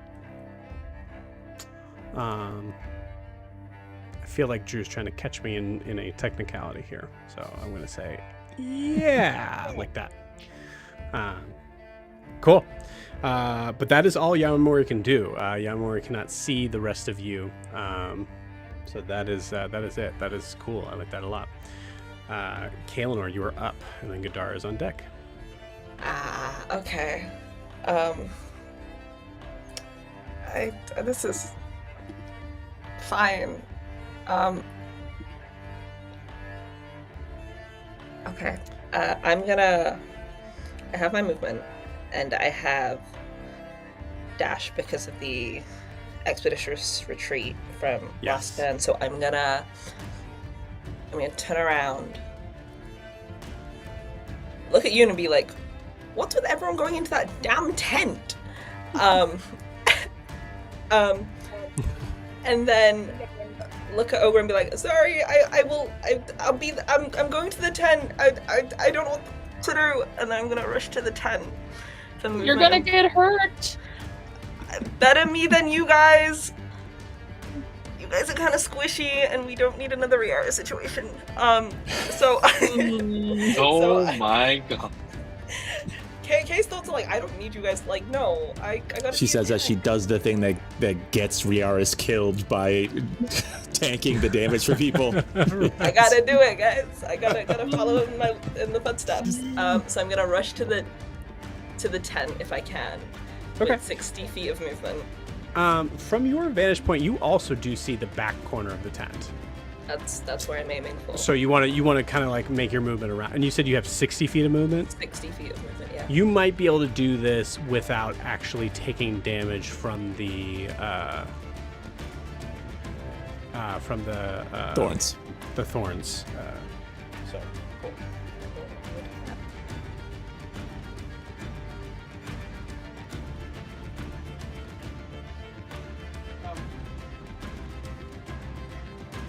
Yep, you're good. So that was your bonus action, right? Yeah. You also like run by Zed. You see Zed just like kind of catching his breath on the other side. As I run past Zed, I'm like, be safe. Don't, but be you, but be safe. And then for my action, can I try and cut into the tent, or does the tent have an opening at the back? The tent does not have an opening in the back, but you can absolutely try to cut into it. I will cut into it. Don't roll in that one. Okay. I'm gonna Falls on top of her. I know, right? I'm gonna use my scimitars, right, to do that. So I will roll an attack roll. Yeah. Yeah. Okay. Okay. An 18. Yeah. Perfect. No problem at all. I would say it would probably be even like more of it's like an attack roll, but there's no HP to the animal skin of this tent that you were slashing into. Actually, we'll say it was the AC of whatever animal it was, an 18 definitely kills it. Cool. So you slice into the back of the tent. You actually cool. You actually feel as you slice in, you kind of like slice down, you feel something like I'd say about say you're slicing down, I'd say about here, you can like from here down to here, you actually feel yourself hit something hard. And I'd say with an 18, you're putting some pretty dang good force behind it. You actually hear the sound of like stone, that like sharp like ting, something like that. Maybe it's more like a thwack, somewhere between a thwack and a ting. No, I'll work on it. That's fine. If I can make some sort of opening, if I've hit stone, maybe to like carve out a little, I don't know, square maybe, so I can just get into the tent and see what everyone's deal with, like why everyone is so obsessed with it, and then that's it for my turn. You got it. Yeah. I'm going to say give me a sleight of hand check. This is recognizing that you have an obstruction here and trying to figure out exactly where you need to go to kind of cut around it. Okay. 21. 21. Perfect. You got it. You cut a hole into this, and you actually see first off, because that would still that darkness would still enter into the tent, so you only see about maybe like 2 feet in front of you, but you notice that it looks like you kind of slice into the back of some sort of altar that is here. You cannot see what is on the other side of this altar you can take a step inside. You only spent about 50 feet of movement, I believe. However, you know that there is also there are also thorns here as well. I won't take a step inside, but if I peer my head in, I will shout. God damn it, religions! And I wanna and convey that there is an altar there, but I wanna like ready for I just spit scimitars at the ready, just in case, and that's it. Okay, you got it. So you're still at the entrance. So technically, you're outside of the tent, in the back of it, but you poked your head in, kind of saw what you saw, and then pulled back out. Is that what you're saying? Yeah. Cool. You got it. Give me a last roll. Give me a perception check. DC 10.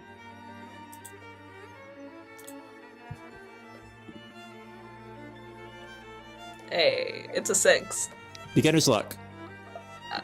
Get a 4. Get it. Oh, Get I a still 4. have. Can I use the? Yeah, I'll allow it. The bardic. bardic. Yeah. Yeah. 6, 7, a D8, right? Yes. Yeah. Okay. Well, do you want to use the wait? Do you want to use the beginner's luck for? It looks like you already rolled. Based on I those already questions. rolled. Yeah, I don't get it. You rolled both and didn't get it. Yeah. She got a 2 and a 1, God. leading to a 9. 9. 1 off, guys. Wasn't meant to be. It's Okay, fine. here's what I'll say with a 9 because it kind of gives you the general idea. Am I close enough to assist? You're not at all with this.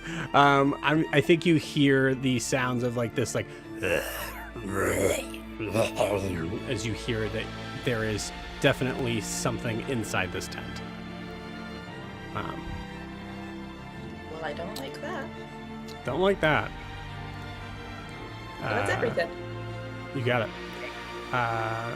Sweet. Gadara is going to try her best to follow your lead. She might take like one of these 2D. Yeah, I think she does. So she does make her way to the back of the tent with you, but she does take 5 points of damage from the thorns.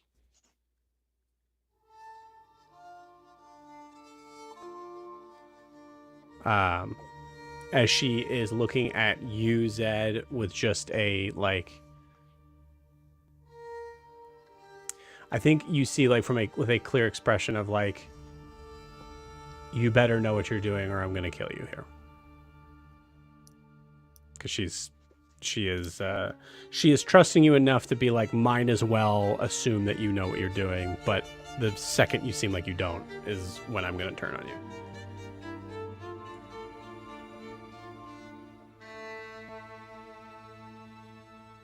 She joins Zed and her daughter and her great granddaughter back here.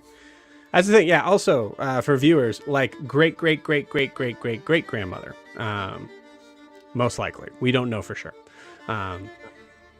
Nice. Cool. And that is the end of Gadara's turn. Riarris, give me another perception check. I'm gonna say you have advantage now. Oh, well, that's pretty good. The first one's a 20. I don't know why I'm rolling again. Cool. 26 total. With a 26, you see a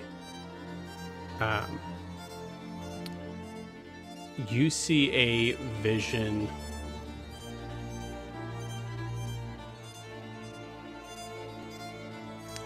You see in one of the facets of the arrowhead, you see a vision of what looks to be Zed. As these water serpents like entered into him, and you saw his pain as he's moving through it. You also see from another sort of facet, as you kind of like move it to the side, you also see Kaelinor trying to sword out, trying to full in combat with some sort of vapor-like creature, vapor-like serpent creature.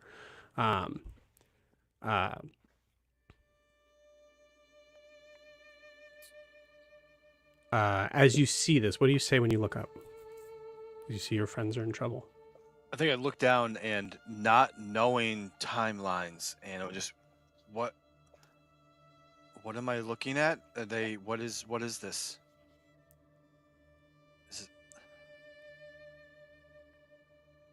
This is, no matter what you choose, this is now. You can choose to stay, or you can choose to be with Malal.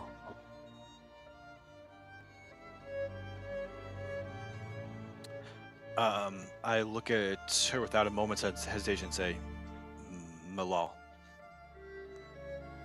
She nods. She already seems to know the answer to that. And as she nods and looks back, she goes, this will take you there.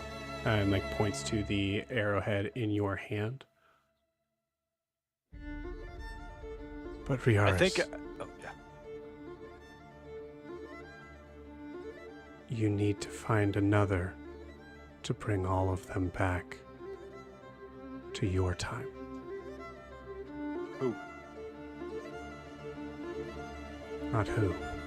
And just like picks up the arrowhead in your hand.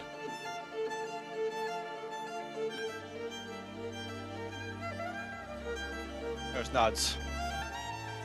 I think he's kind of looking down at the arrowhead now and kind of noticing that he's holding it tight. It's probably just kind of bleeding, cracking into his palm as he's not even really realizing that he is gripping it that tight. Blood starts to seep down.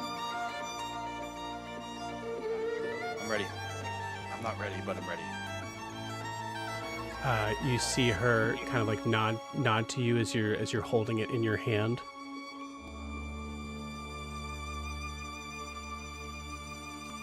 I believe in you. And she takes your hand and shoves your fist that is holding the arrowhead into your heart. Ooh. And we're gonna end your turn there. Okay. Ogre, you're up. Yep, I just had to write that down. I have a few questions for what I want to try. Sure. Go for it. Is stopping concentration a free action? Unless it's specified. Let me give it 1 second. It didn't say anything about it's just a concentration up to 10 minutes. Yep, cool. Yeah, you can drop it as a free action. Okay. Even though I kind of want... Okay. Ogre's going to call out if Fang is anywhere near here.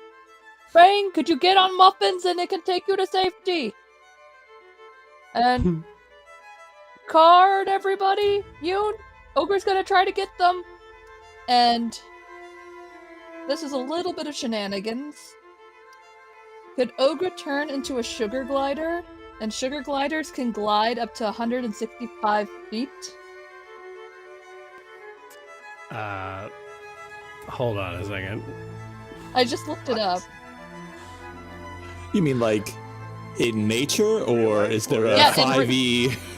In real life, a sugar glider can glide up to 165 feet. I'm up in the air, and I just wanted to glide to the tent.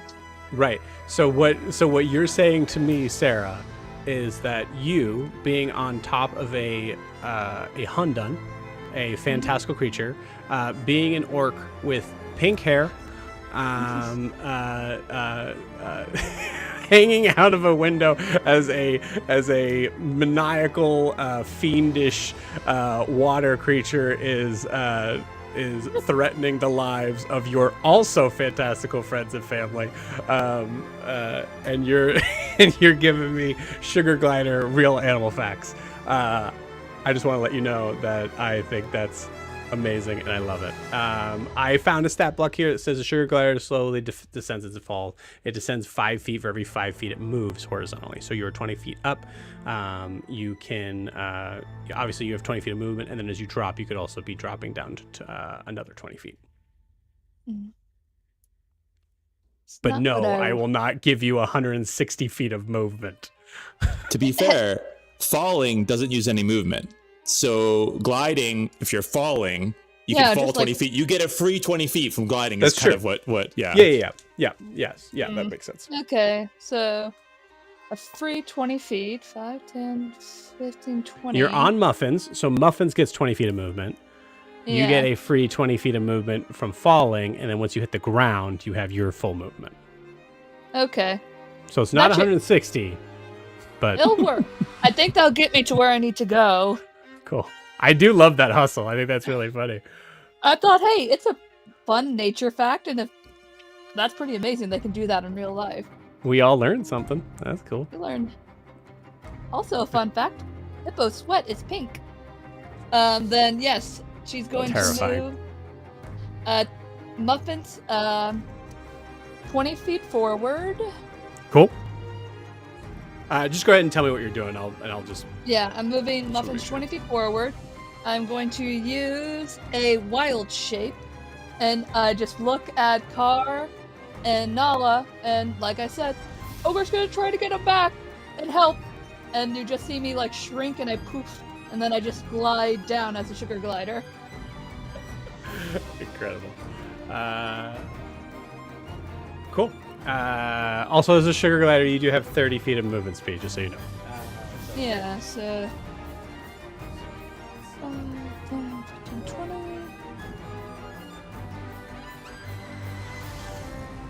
From there. Whee! 20. Ironically, 20 feet does get you here. Perfect. So that's really Then- funny because that's where that is. So then you could also just keep going from there. Like you could just push yourself forward. So what Pretty I'm much just saying is, Sarah, where do you want to go? I love this. I want to go on the other side of the tent, and then I want to scurry myself into the tent. Because that's where You wanna- everybody seems to want. Okay, so you want to go into the gray tent. Yes. You got it.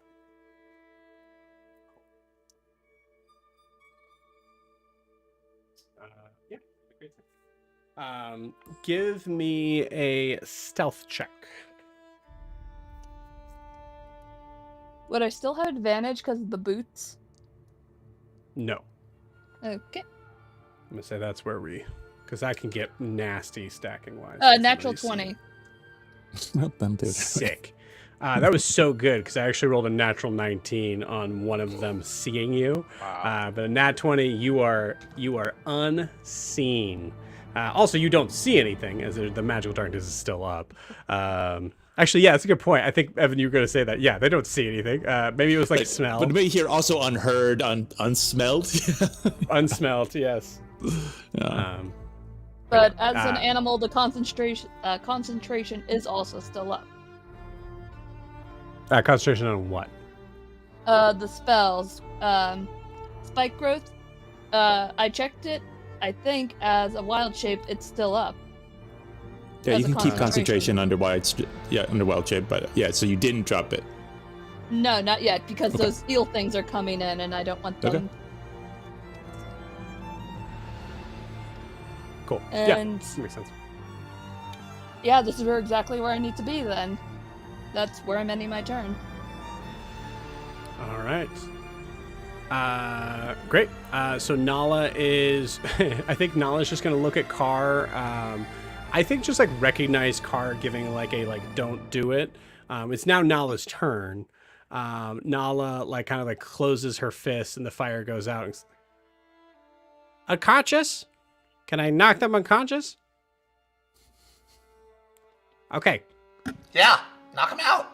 Thank you. I don't know why I'm asking for permission. And just I goes don't know down. either. Thank you. I appreciate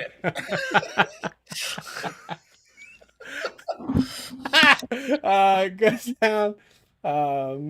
Yeah, this fully lays this villager out.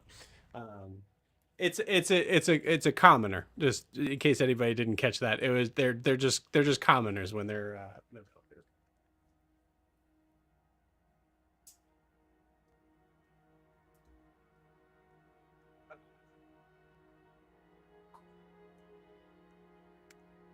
Tells the villager to go to sleep.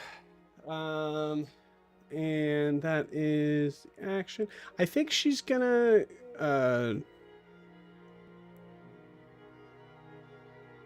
she will spend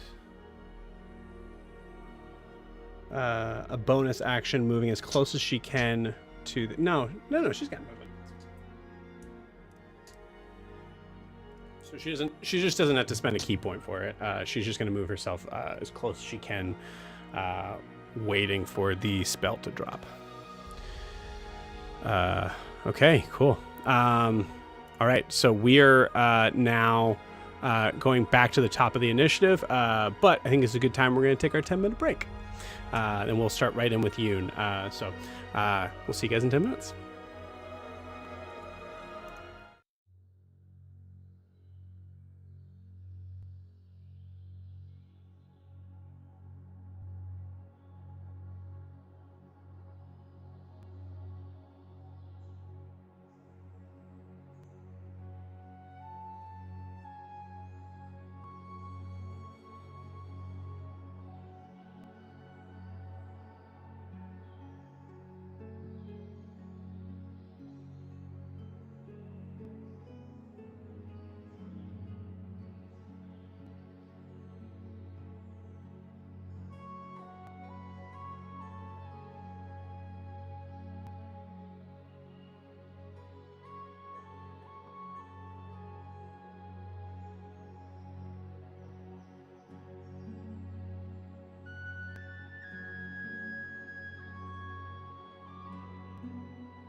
Okay, as we were coming back, point of order, something that I just realized that we need to handle.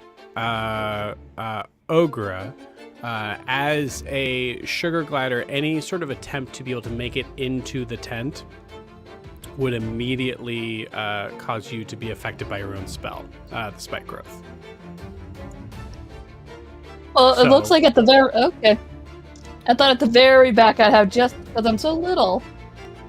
As soon as you would step inside is where you're going to get hit with that spike. Like, so everything on the inside of the tent is spike growth. So you can either choose to drop it or you could choose to take that damage. It's up to you.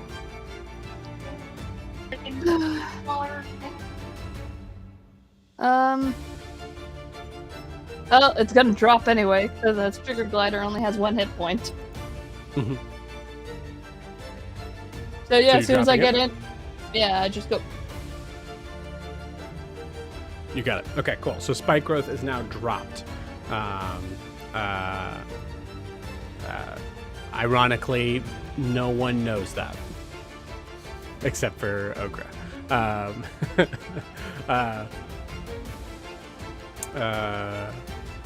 But as we come to the top of the order, it is Yoon, which will be followed by Zed after that.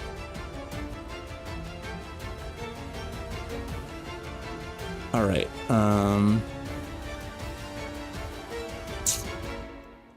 Yeah, it's I'm gonna take out the item, the detect magic item, because I need more information. So I'm gonna use an action to cast detect magic with I guess the wand of magic detection. Okay. Which Cool. is, I guess, I think if I'm gonna do that, I want to be around where, because it's a 30-foot range, so I want to be closer to where it can reach the other players, or the other people. So it's 5, 10, 15, 20. Yeah, I think, I can move my full 30 feet forward and I still won't be in the darkness, so I think I'll probably do that.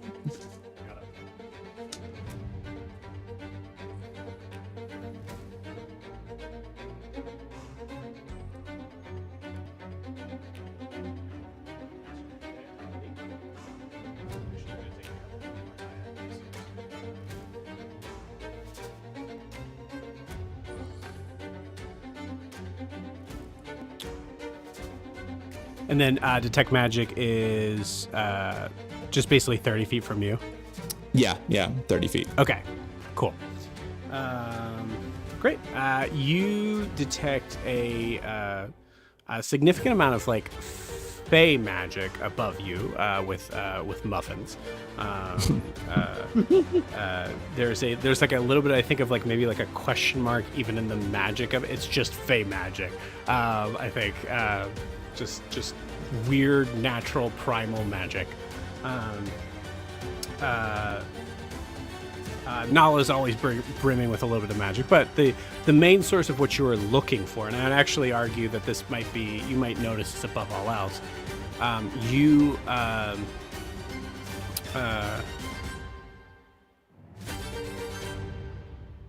let me just look up something here.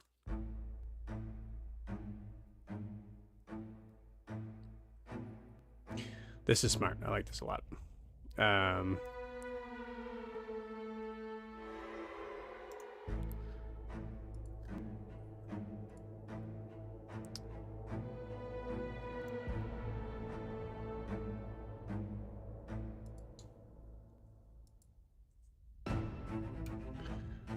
You are practically blinded as you kind of look in the direction of the tent.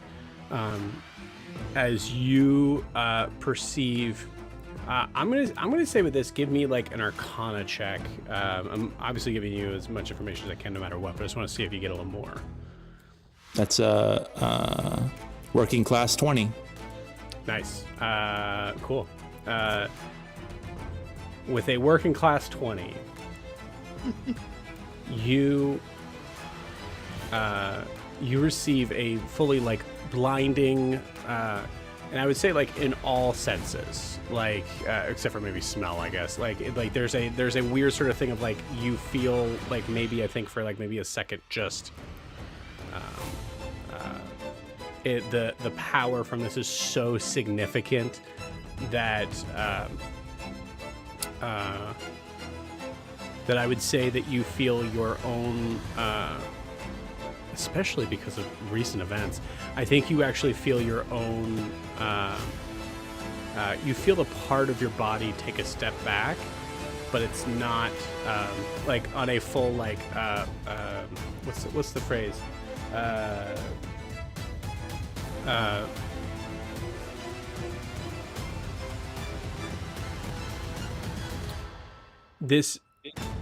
This like part of this like spiritual part of you like takes a step back from the physical part of you for a second, like it almost gets separated from that.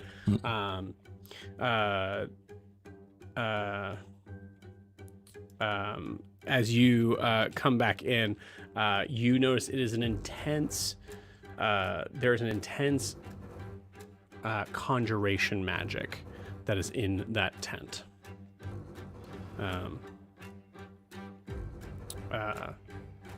Extremely volatile, extremely dangerous. With a dirty 20 on that, you get the idea that this is not something that like this is something that could easily kill the wielder if they didn't, you know, unless they knew exactly what they were doing. Okay, cool. Oh. I do think with a dirty 20, it gives you enough of like an idea of like, okay, that may be a ticket home, but it seems like an extremely dangerous thing to grab. Right. Or sorry, not to grab, because I'll give you a lot with it. I'll say not grab, but use. Okay. Then. Yeah. All right. Okay. Plan. We need to get whatever's in that tent. You're already going to get. Don't use it. But there's something. And can I give him a general area? Like, I guess you said it's blinding. But is there any like general sense I could get? Like, okay, it's kind of the back left corner, or you know, not even something like that. Yeah. Yeah, I think from like your vision in this, like you're actually able to like almost the tent is no longer there, but you do feel like as you're trying to kind of like in the idea of like you have X-ray vision, but you're not really sure how it's brand new, so you're not really sure how to like gauge it.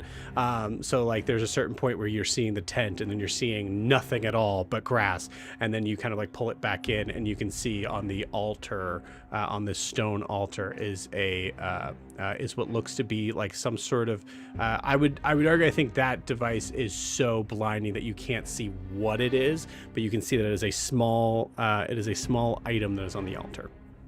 You, Evan, know what it is, but right. Yeah.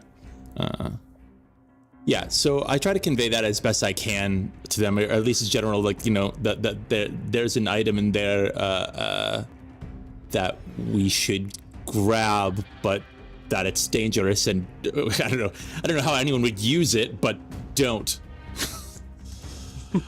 Cool. And then I'm gonna try and give. Well, I'm right next to. I'll give Nala the help action with my bonus action, and I'll use Fey Gift to give her passage, which just gives both of us actually a 10-foot increase in our walking speed until the beginning of my next turn. Okay, cool. Yeah, I think with that help action, Nala's looking at you like, okay, that was. I'll try to do something with that information. All right. Cool. Good luck. Yeah, great. Here I go. Great. Okay, cool. Yeah, that's a killer turn. I love that a lot. Zed, you are up. All right. You said Kalinor's in the back of the tent? No one is in the tent right now. Kalinor poked her head in. heard some nasty noises, poked her head back out. I think like Silas just been like, Zed, you're first, like that, like yeah. I mean, Zed, if you want to poke your hand in first and grab the thing you said, go for it. I'll stand guard in case anything attacks you. Alright, but I know that she cut it open and that there is an opening. Mm-hmm. Yes, yeah. You see an opening in front of you. I think like just from how I imagine Kaelinor, it is a perfectly shaped square. Okay. So I was planning on cutting it open and having Grandma jump in. I keep forgetting her name. I know I'm terrible. It is open now, but also remember there's also magical darkness in there, so you can't see anything. Yeah, because I was just gonna cut it open to let her go inside. Right, I'm with you. It is open. Okay, so I don't have to do that. Correct. So what I'm gonna do is I want to tell her she opened up the tent. There's a passage for you to go in. There are spikes, and also whatever you're going in there for, keep an eye out for something small, magical. And I'm going to come back to the. I don't know that there's not thorns there anymore, right? Yeah, it's true. There's just darkness.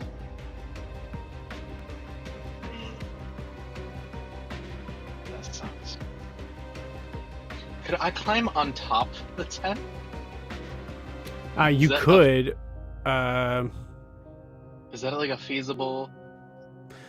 Yeah, you could. I'll say with that, you're not entirely sure, right? As you're kind of staring at this magical darkness on the side, like the idea of like if I climb on top of the tent, I could be able to see maybe over top of it.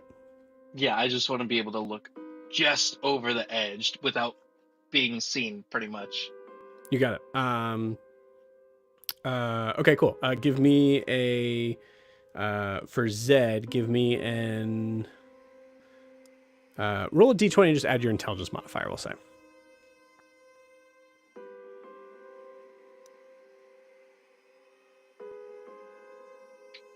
Uh, 19. Nice. Cool. How tall is Zed? He is on the shorter side. He's like 5'8", 5'6". 5'8". Yeah. I need to know. I'll actually need to know the exact number. Weirdly enough. Okay. Description. 5'8". 5'8". Great. Cool. Awesome. 5'8". Yes, you at the highest point you think you can see over top of this. Okay. Am I looking through darkness, or am I where it's clear? It is clear right now. You're even the back flap of the tent you can see is clear. Okay. It's I think what we said is like 1.5 feet when you go in. Okay. So So I'm you on can't top even of the see tent. in front of the like you can't even see you see the backside and sort of the side of what some of you know as the altar. Okay. So I'm on top of the tent. I want to look over towards Yanmèmouri. Well, hold on. So are you getting on top of the tent? Yeah. Okay. It's a animal skin built tent. So there is a little bit of an idea of like it's not built for bone. someone to kind of like to like be like standing on. So go ahead and give me a I'm gonna say athletics or acrobatics. I'll go with athletics. Cool. Ah, As shit. you I knocked the tent down. would you roll? A nat 1. The tent came down. I just straight up go.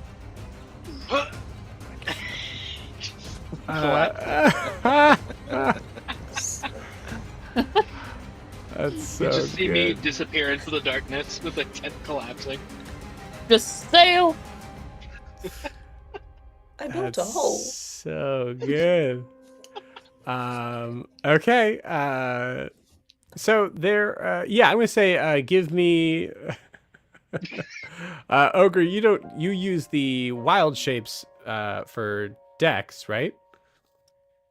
Yes. Cool. So you have a +2 to this. Go ahead and give me a. Oh wait, no, this would be a dexterity saving throw. Yeah, so you have a +2 to this. Hmm.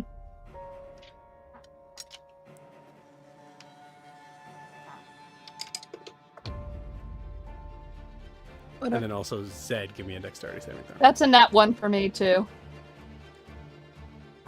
Okay, you are no longer a sugar glider. All right, 21. 21, cool. You land, no problem. You're not going to take any damage from it. I will roll for the 2 zombies that are in here.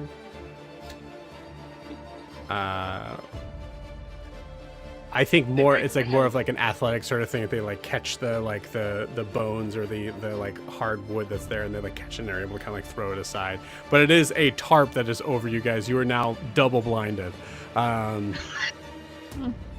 As Zed, you're able to see, except for the magical darkness that doesn't move, isn't affected by the tent collapsing. That's really funny. And I'm guessing I'm probably out of movement. Just trying to climb up it took like double movement. I'd say it was probably about half your movement to get up it, and then you fell down. So I didn't glide or anything. no, you didn't glide. You didn't sprout wings. Zed is on top of the tent, and I'm still inside of it, right? Correct. Oh.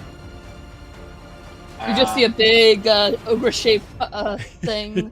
Yeah, there's a full like perfect, like cartoon like perfectly shaped ogre. Oh my silhouette God. in there. She's just like when you put the bed sheet over. Yeah, to act like but a that's ghost for Halloween. But that's actually one of the zombies, and you don't know that. So full Scooby-Doo this. are they? Is there like a size difference between Ogre and them, or is it like you can't Ogre's really pretty tell? tall. I don't think. Actually, that's a good point. I'm with you. This is such a fucking crazy turn. Give me an investigation check. How well can you discern our outlines? 13. 13. Okay, cool. The 13. You know, at least one of them is not Ogre. All right, I'm going to swing a dagger at that one. Okay, cool. It gets 1 extra hit point from the animal skin that you have to stab through. Stab through. Yeah. All right. That's 19. 19 definitely hits. All right. And then as a bonus action, I'm going to throw another dagger at the same target. Okay, it's gonna be disadvantaged. You ran up and you're in Okay. All right. So for that first one, for the hit, it's 6 damage. Okay. And then let's see, for disadvantage, 12 to hit. 12 also hits. I forgot these guys are now.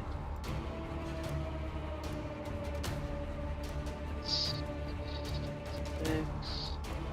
plus. Oh,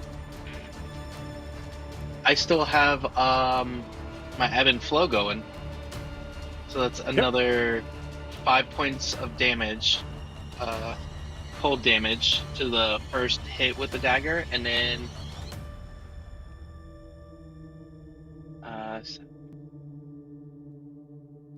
13 points of damage for the throw, because I get a +2 for throwing. Okay, so here's what I'm gonna say with this, because you're doing this all as part of one action. You took the extra 5 from the dagger that you were plunging in, right? So that was, I believe it was 3 plus the extra 5, correct? So it was 3 or and at least 3. and then 5 on top of that for my ebb and flow.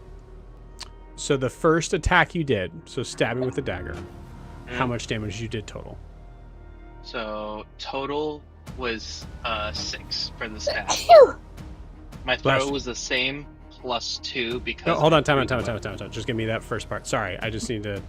So no, the it first was, attack was 6 6 damage. and then yep, and my ebb Hold and on, flow hold added- on. Let me catch up. Yep. Oh, you're saying the ebb and flow is catch. Okay, give me the total. Okay, so the total is 11 damage for the first Great. stab. That's what I need. Thank you. Cool. So knowing that, you hear a like guttural like, and you see it kind of topple over. Now you have a difficult decision to make because you already rolled all the things with it.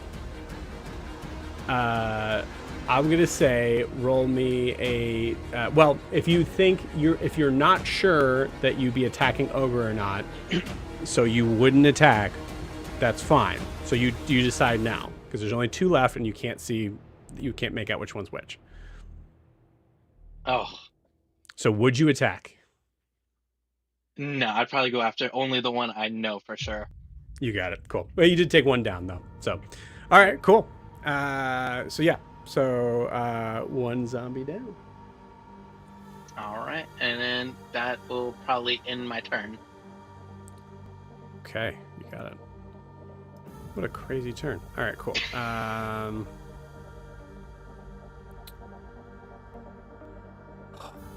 it's the villager's turn and one is just trapped under a blanket.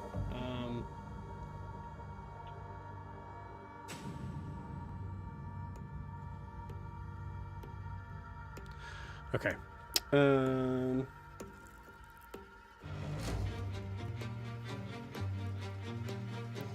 I roll a 19 for that dude. I can't see. But he's also, yeah, he's also a yeah.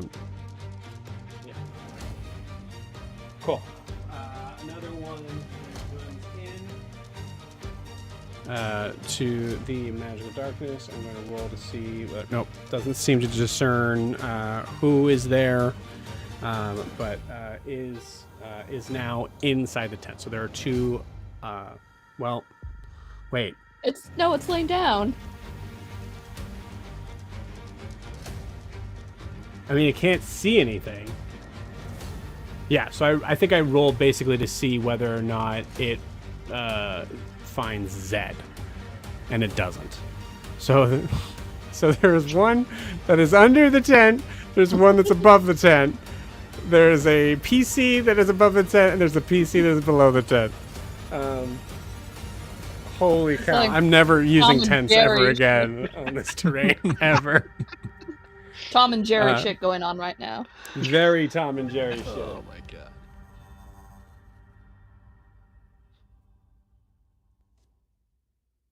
Okay, it's always Ogra and Zed into some stuff like this all the time. Oh, also, yeah, I just realized now because I keep forgetting on this. You would have probably rolled that attack roll disadvantage as you didn't really. Yeah, there was no way you could have discerned. You were in magical darkness. But I will say we're going to still count that because it will say that you use with disadvantage you still would have hit. So we'll count that attack. But yeah. Okay. Sorry. So many effects. So many effects. Cool. So there's a villager there. I love that Zed and the other thing is really actually on top of the tent too. Yeah.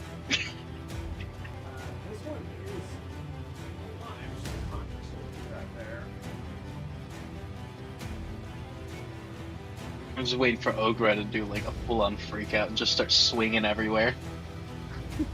Just in a rage, just go crazy. Ogre's been swallowed! Okay. The zombie that is in here does determine that there is someone else in here. So it's going to roll with disadvantage to attack Ogra. The first roll was a natural 18. The second one was an 8. So I'm going to say a 12 does not hit. No. Cool. All right. That is it. That magical darkness has really made a difference in this combat. So, incredible. All right, that is it for the villagers. It is now Kara's turn. Is this the last round for darkness, or do we got one more after this? It's one more. Yeah. Okay. Is it one more? Wow. Yep. Yeah, I know. I thought it was 3 already. 3 rounds. Yeah, it takes a long time. So Slash 18 Clark seconds. is at a loss because he thinks the worst thing he can do would be to actually come into that tent. At this point, he thinks that would be foolish. But he's trying to find a way to protect them, and there's darkness, so he doesn't exactly know what to do. He doesn't know it's there. You did see Zed's head poking out for a second, and then all of a Right. sudden just a whoop. But I don't know what. So I'm trying to do my best to say what would Carr do, not seeing the rest of the battle map. So here's what I'm Right. going to do. Carr is going to cast Gust of Wind. Okay. He's going to start it where he thinks the opening of the tent was the front opening was, like a little bit out of it, Okay. and then push it, make it go out away from the tent. So that way, if anyone's coming up, they're pushed back, giving them a little bit of time. He's still assuming there's people in there, like the zombie people. Yeah. So what you're doing is you're basically casting Gust of Wind to keep the main entrance of the tent Clear. Clear. Love it. Yeah. So I know. I mean, it might not do anything. I'm just like, what would Carr do? Carr would try to protect them. And so, if you can imagine, what I'm seeing in my head is about the entrance, a little bit away from the entrance, because he thinks they might want to come out that way. So not at the entrance exactly, but a little bit beyond the entrance. Then diagonally to the left, to that final purplish tent, is where it is. What? This You're laughing at me. is really fucking cool. Okay. So here's the thing. So Gust of Wind, if you read it, I read it. if you I think I'm saying this to the viewers. If you read it, there's a bunch of things it does, but specifically it says the gust disperses gas or vapor. Yeah, Oh. so your 2 hush buttons Yes. going bye-bye. I forgot about those two things. Yeah. So Okay. That's what you totally had planned. We know. No, I was trying to think, what would he do? So Man, I had a if they run backup into plan. it, be dispersed. Yeah. now I will say it is I'm not aiming it for where they are right now. I mean, where I'm aiming it, they'd have to run into it. they would have to run into it, but that's what they assume that they're smelling it. That's what they're doing. They're smelling it. That's their I whole didn't thing. know that. So So you're pretty much just holding them at bay until it ends. I'm just trying to keep them safe without seeing them. I'm gonna say this. Roll me a d20, 6 or higher. That's Sure. what you want. God love, please. Oh, Gods man. of And the just dice. imagine ogres in I that rolled a tent. 17. Cool. Hell yeah. The worst part about this is that Carr doesn't see shit. No one does. No, I don't. I'm just like, I hope this works. And basically, a spirit comes out from behind me and dives in the darkness and starts flapping its wings, trying to push him back. And they can't even see the spirit. So, That's so good, man. That's so good. Okay, great. Cool. Cool. Anything else on Carr's turn? I'm gonna hold my reaction in case I see someone for that spell. But so right now, no. I'm just gonna keep on hovering and watching out for my party to see if I can do something, because that was an action. I won't take my movement. Just waiting for a reaction. You got it. Actually, I lied. I will take a movement. I'm sorry. Can you put the base of my flight next to the palm tree closest to the edge of the darkness? Yes.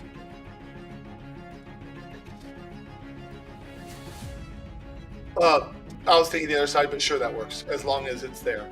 I like the other side of the tree, but that's fine. I just want to be closer behind the tree. Yeah. I want to be near the back, so that way if they come out and are injured, I can drop down and cast Cure. Okay, cool. And you're 20 feet. Yeah, she can't see you. Yeah, if I need to go a little lower, I will. But I mean, I'm trying to use the darkness as a wall for as long as I can.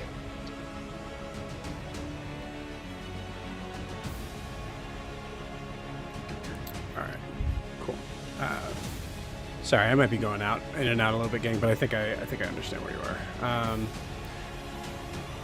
Wow. And then I'll just hold my reaction in case someone needs a that spell that I can do. Silvery Barbs, I forgot what it's called. I'm just gonna hold my reaction for that in case that's needed. You got it. So this is cool. So let me explain what Yanmèmouri does on her turn. Well, the snakes move on her turn. So they move to the entrance of this collapsed tent, just in case anybody forgot. And then they just disapparate, immediately die. She now has to cast them again. And there's nothing that she can see to hit.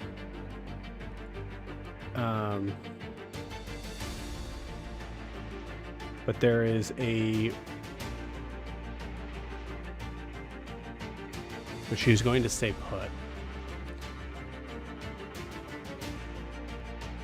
So she casts the snakes again, and then they use their full movement, which is right where I have them right now. Incredible. I love it. Hey, it wasted one of her turns. It absolutely did. That was huge. That's huge. Support for the win. Look at that. We're holding her back. She isn't trying to come forward. No. And Car doesn't even know any of that. Car knows nothing. We're just being confusing. And no one knows anything. And then while all that's happening, the rest of us are just getting beat up in and on top of a tent, just blowing back and forth. I like Whoever to hasn't been imagine. hit at all. Yeah, I like to imagine because I didn't roll for Fang to actually go on Muffins. So I like to imagine that Fang is actually just still at the tower and can see everything, and is just watching. That's so Just like eating an orange. Yeah, pulls out an orange. Yeah, I like it. Oh my gosh, cool. So now it is Gadara's turn. There is no hole to go through because now the tent is collapsed, but. She is still going to make that movement forward as she just throws the tent up and just starts to crawl in like a crazy person.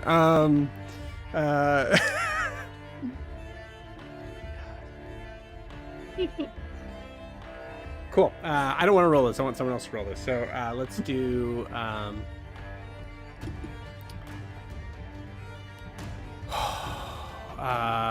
let's do...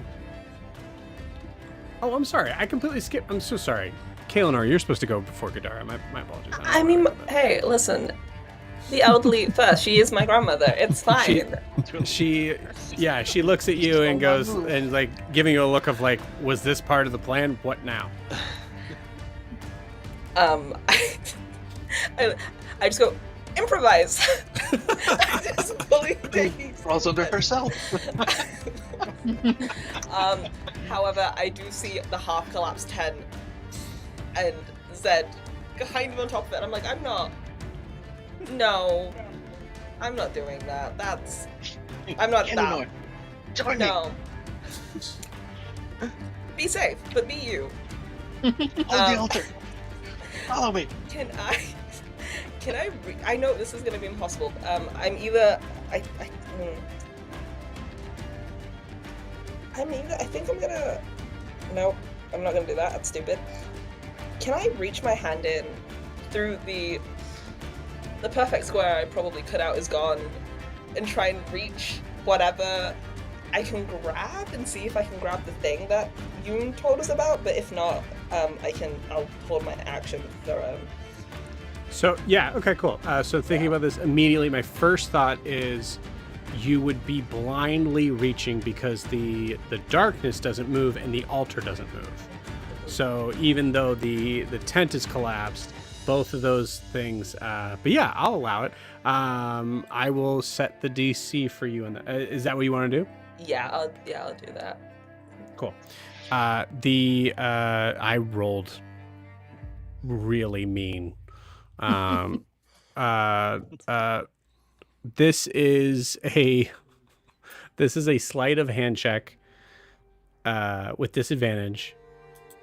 The DC is 22. Boy. Hey, a 17. It's fine. And that's Yeah. my turn. Yeah, That's- your reach. Yeah, you're trying to kind of like reach in. You feel this stone. You actually feel there is a sorry, I think my internet's cutting in and out. I'm sorry. I hope you guys can hear me. You actually feel like a small metal like bowl that I think as Kaylin, you're like, oh, maybe it's this, and you just pull it out and show it to Guitar, and you see Guitar just shake her head no. Just tosses it behind her, just like, okay, not that one. It's just to go back in. It's fine. Then yeah, I think that's everything for me. I'm just gonna I'm gonna hold my action, I guess, for any attacks that come towards Zed and Ogra. But I don't want to go into the tent because that just seems like a mess. Right. For the record, you'd have to see them. Yeah. Because you don't see them. I don't see them either, so I'm gonna wait outside. Cool. You got it. This has been super useful to shut down the opposition for sure, but it does make it tricky for what you guys are trying to find too. I can't drop it either. It's I know. I love it. it. It's not a concentration. I just fired it. It's just there. Yeah. I love that. I love that because this, in my opinion, this is D&D. Trying to figure out how to this is real D&D. We could trade blows all day long, but this is what it's all about for me. Great. To be fair, this seems like the most us thing. Just heads are popping in and out. That's 100% true. Yeah, that's true. Improvise. Cool. So full on, I think probably maybe inflamed with the frustration of Kalinor's unsuccessful grab. Just full on, just kind of like throws the tent up and just kind of goes in. She obviously can't see. So I think she's so nat 1, she gets hit. Nat 20, she finds it. And I'm rolling with disadvantage because Good. that makes sense to me. Oh, boy. Yeah. 2 nat 20s, no problem. You got this. 2 nat 20, no, an 11 and a 13. If my NPC found this, I'd be so pissed. I'd be so mad. That's not how that works. I have a feeling Yanmèmouri's after this thing too. No, she already went. No, after the piece. Well, looking for the After item. this thing. Yes, absolutely. Absolutely. Cool. So that ends Gadar's turn. Riarris. As you look up kind of like questioningly, feeling the initial pain of this arrowhead piercing your flesh, you see Selma just giving like a very like actually even like a small smile and just a calming nod. You start to look down at your hands and see that your your hands start to almost maybe like starting from like where your veins are. You notice that your veins seem to actually kind of bulge from your wrists and start to look like they are more like porcelain cracks of mirror. Or not porcelain, prismatic cracks that seem to extend and start to go up your arm, and you see it as it continues to kind of go from your body. You see Selma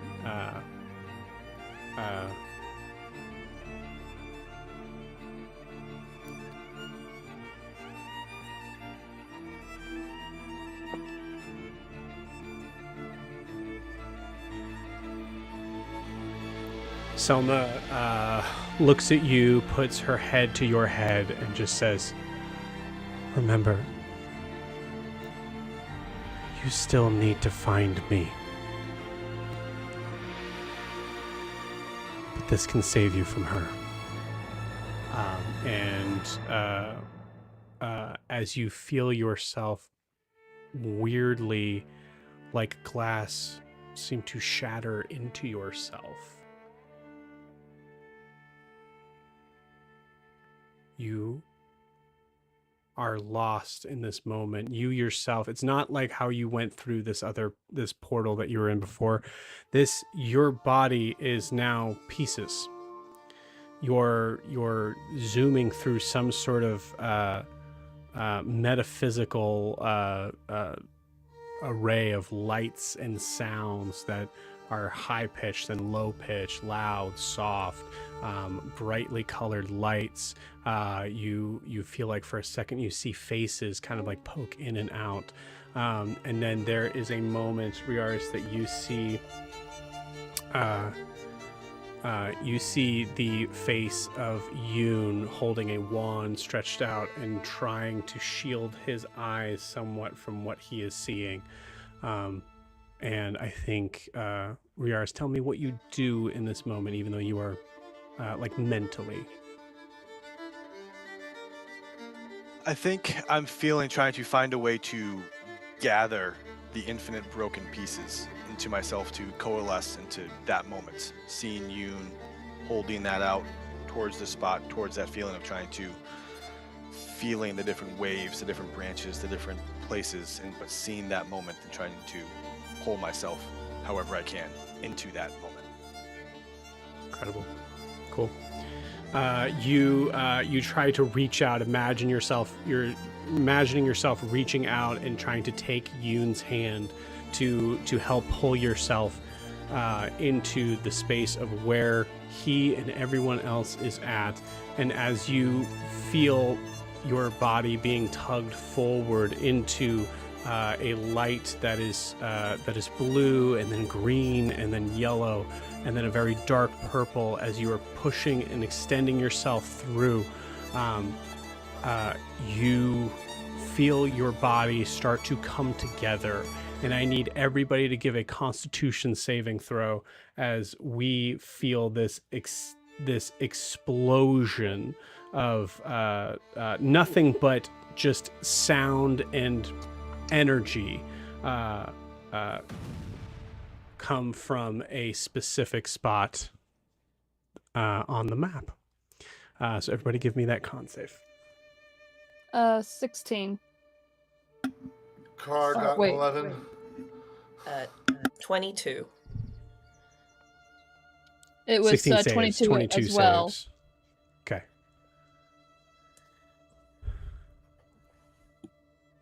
What did the 9. rest of you get? 9. You were knocked prone from the blast. Car. 11. You are... I would say give me a... you are going to plummet to the ground. I'm going to say give me a dexterity saving throw to at least be able to kind of halt yourself enough to be able to kind of fall down. All right. I'm You going to said do the same dex, thing for correct? Nala. Yes. 12. 12 is enough. 12, you're able to catch yourself. You do fall to the ground, but you're able to catch yourself without taking any damage as your wings kind of like flap open and hold yourself there.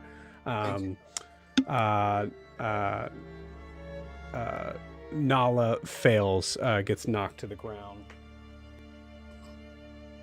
Does Muffins need to make the save? Muffins does need things. Muffin shoots. Is there damage associated with this knocking back? Say that again? Is there damage associated with this knocking back? Not from that dex save you made. Okay, just want to make sure my gust of wind was still up. Yes, you're still able to concentrate on that. Thank you. 12. Okay, give me a dex saving throw for Muffins. I did 12. No, I need the con save for Muffins, and then if they failed that, I need a dex save. That's Constitution to be able to stay the blast. Dex would be a 8. Okay, so an 8 and then a 12. Yeah. Cool. Same idea. Muffins is able to kind of catch himself from taking any damage, but Muffins is on the ground in this moment. Gadara is also knocked prone. Kaelinor, you're good. You made the save. Zed, what'd you get? I got a nat 20 for 21. Cool. I'm going to remember that remind me of that in a second. No, I'll remember it. We'll come back to that. Cool. And then I need to roll for all of the enemies that are here. The vapor serpents are immune to prone, but there are 2 zombies that are in here. Cool. 1 fails, 1 saves. So we'll say the one that is on top of the... Actually, just to make it easier, it'd be the one that's underneath the tent that fails. It is knocked prone. Yoon, were you knocked prone too? Yes.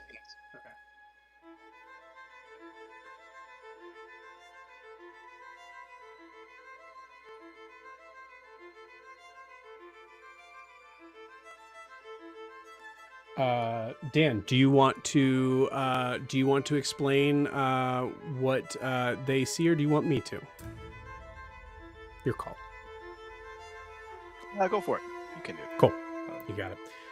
Zed, as you are able to position yourself, you're in that magical sort of darkness, but for some reason, for a moment, there is an opening in this, as if maybe in the same way of a solar flare is giving light where there isn't here. And as you are able to keep yourself balanced from this huge sort of sonic boom of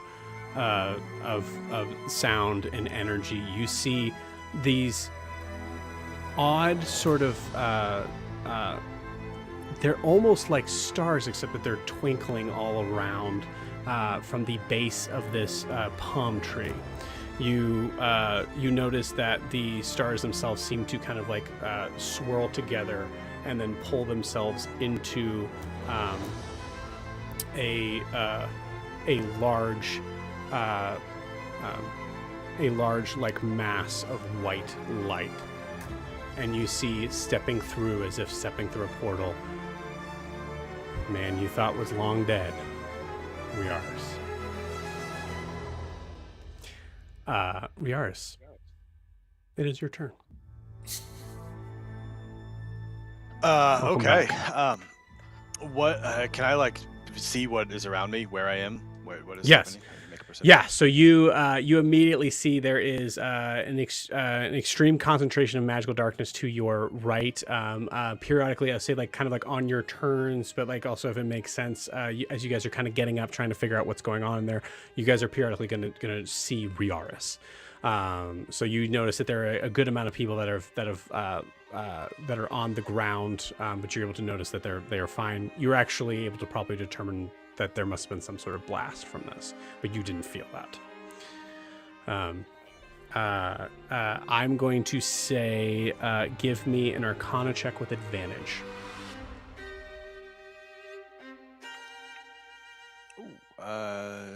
19 plus something. No, 19 negative, so 18. 18. With an 18, as you are looking around from where you're at, there is no stone. There is no stone boulder in front of you. There is no tree stump seat behind you. But you look immediately to your left, and you see there is still a large. That large communal bowl right next to what is now seemingly a tower. You see the huts, and they're exactly in the same position as what you remember from the timeline that you just came from. And as you look down, you see, just peeking out from the corner of the magical darkness that has been surrounded in, you notice that the animal skin that is on the tent immediately to your right looks extremely familiar. And as you raise your head up to it, you know what you're looking for. is in that tent. On the map, where am I? I'm right by that palm tree. Okay. Do I see Yoon? Because I'm being pulled. Yoon was the one that kind of pulled me there. So I think my first reaction was to kind of look around, see that. Do I see Yoon anywhere? Is he in my range? Did we lose Joe? I think he might have He's froze. Yeah. Froze. Rose. He'll come back when he's ready. Quick, make a plan. Make a plan. This is Already- the plan. Improvise. I already Improvise. improvise. Oh my god. If Oh, we I have can a get plan. those two things near me, I can destroy them.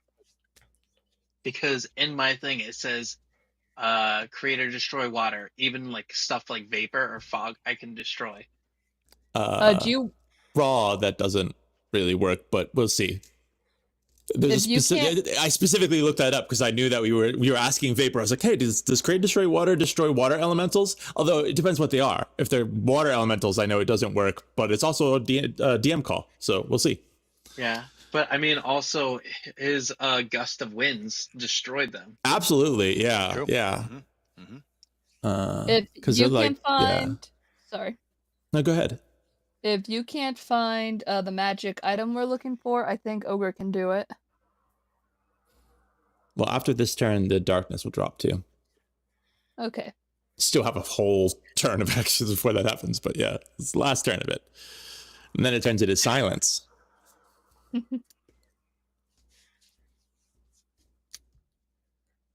Yelling and Everyone not be able to starts- see into now we can see everybody but can't say anything. Thanks, Mhm. Yoon. Thanks, appreciate it. bud. What? Oh god, Just this a is where bunch of hand charades comes gestures. in. Well, we don't communicate anyway. It's true. It's true. We just improvise. Everybody improvises on their own schedule. Oh my god. So I was just planning on climbing on top of the tent and looking over it. Okay, sorry, I'm We're back. back. All right, Riarris, what are you doing? So, do I see Yoon? Is he right in You front of do me? see Yoon. He's on the ground. Yeah, you see Yoon like kind of like pulling himself up. I think like eyes closed, like as the dust is sort of settling. Yoon does not see you in this second here. Right. I think I would come in and kind of shake my. So I recognize, and right to my right, I'm right by that palm tree, right? So to my right is that tent. And seeing Yoon and pull, deep breath. Yoon, get up. We have to find an arrowhead, and just make my way off towards that fallen tent over there. That's it. Just full mission, just like going, feeling that, you know. Yep. Does he appear within the lighted area? Like, can Carr see him? So we said it would make sense on your turn that would happen unless there was something specific that was said. Now that being said, there is a moment where you hear Riarris. So I'm going to give this moment to Yoon first, Okay. because Yoon was the one that was addressed. Sure. But yeah, so Yoon, you hear that voice. Do you think Yoon thinks that's in his head? Yeah. I mean, I think, yeah, he hears that, and I think, you know, like you said, like he's kind of clearing the dust out of his eyes, and I think he kind of closes his eyes a little bit harder, as if to like, you know, like he doesn't believe it. Right. Yeah, and is it my turn at this point, or is it this is No, just like a moment of okay, yeah. Then, Correct. Yeah, and then I think all that happens. Then so he closes his eyes. He's like, and then he opens them as he's getting up. And if he sees him, I think he just says to himself for a second, "I knew it. I knew it. I told you. I told you he was alive." And I think he just has kind of like you could see like tears in his eyes. Not. Just his eyes are wet from dust. It was clearly from dust, but yeah, he just yells out that I knew it. I knew you were alive. Yeah, and you know, convincing himself as well. Incredible. I think the exclamation of that, anyone who would have to make any sort of perception check or anything with that, no longer has to, as you all are hearing this, as Yoon is shouting this out. Car, you look up and you see Riarris charging forward into the darkness. Zed and Ogra, you guys are in the darkness, but you hear that voice and you hear it come from a direction, and that gives you hope that maybe it's real.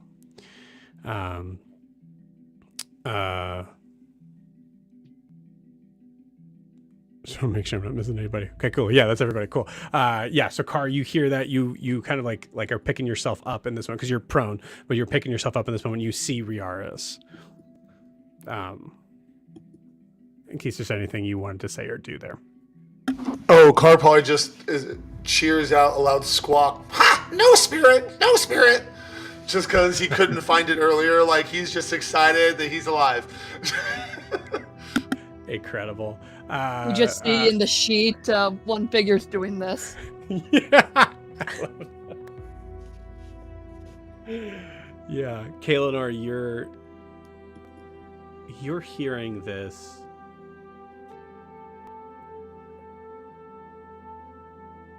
And I think I would like to know whether or not Kaelinor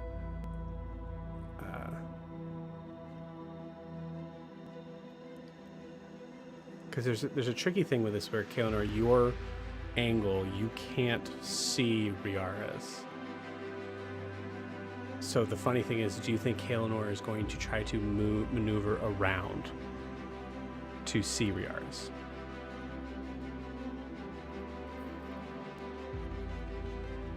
I don't think she does. She's like, sounds so mean. She's like, her thought is like, he's dead and he died and he might come back, but like he can't be here. What he would have come earlier. It wouldn't have been. So it's like, I don't think Yoon said his name. Just like, oh, he's come back. And I'm like, wait, Fang's come back? Cool. That's not important right now. Zombies. So I think Kay is just where they are. Yeah, that level of doubt and disbelief, to the point of it makes more sense that Yoon would be cheering on Fang, his mortal enemy, than the idea that Riarris is back. Yeah, that makes sense. Riarris, I believe you're charging in the darkness, sir. Yeah. So here's the funny thing with this. You've been in this tent before. Mm-hmm. So you would have advantage, except that you have disadvantage, both because of magical darkness and also because this tent is now completely horizontal. Yeah, outstanding.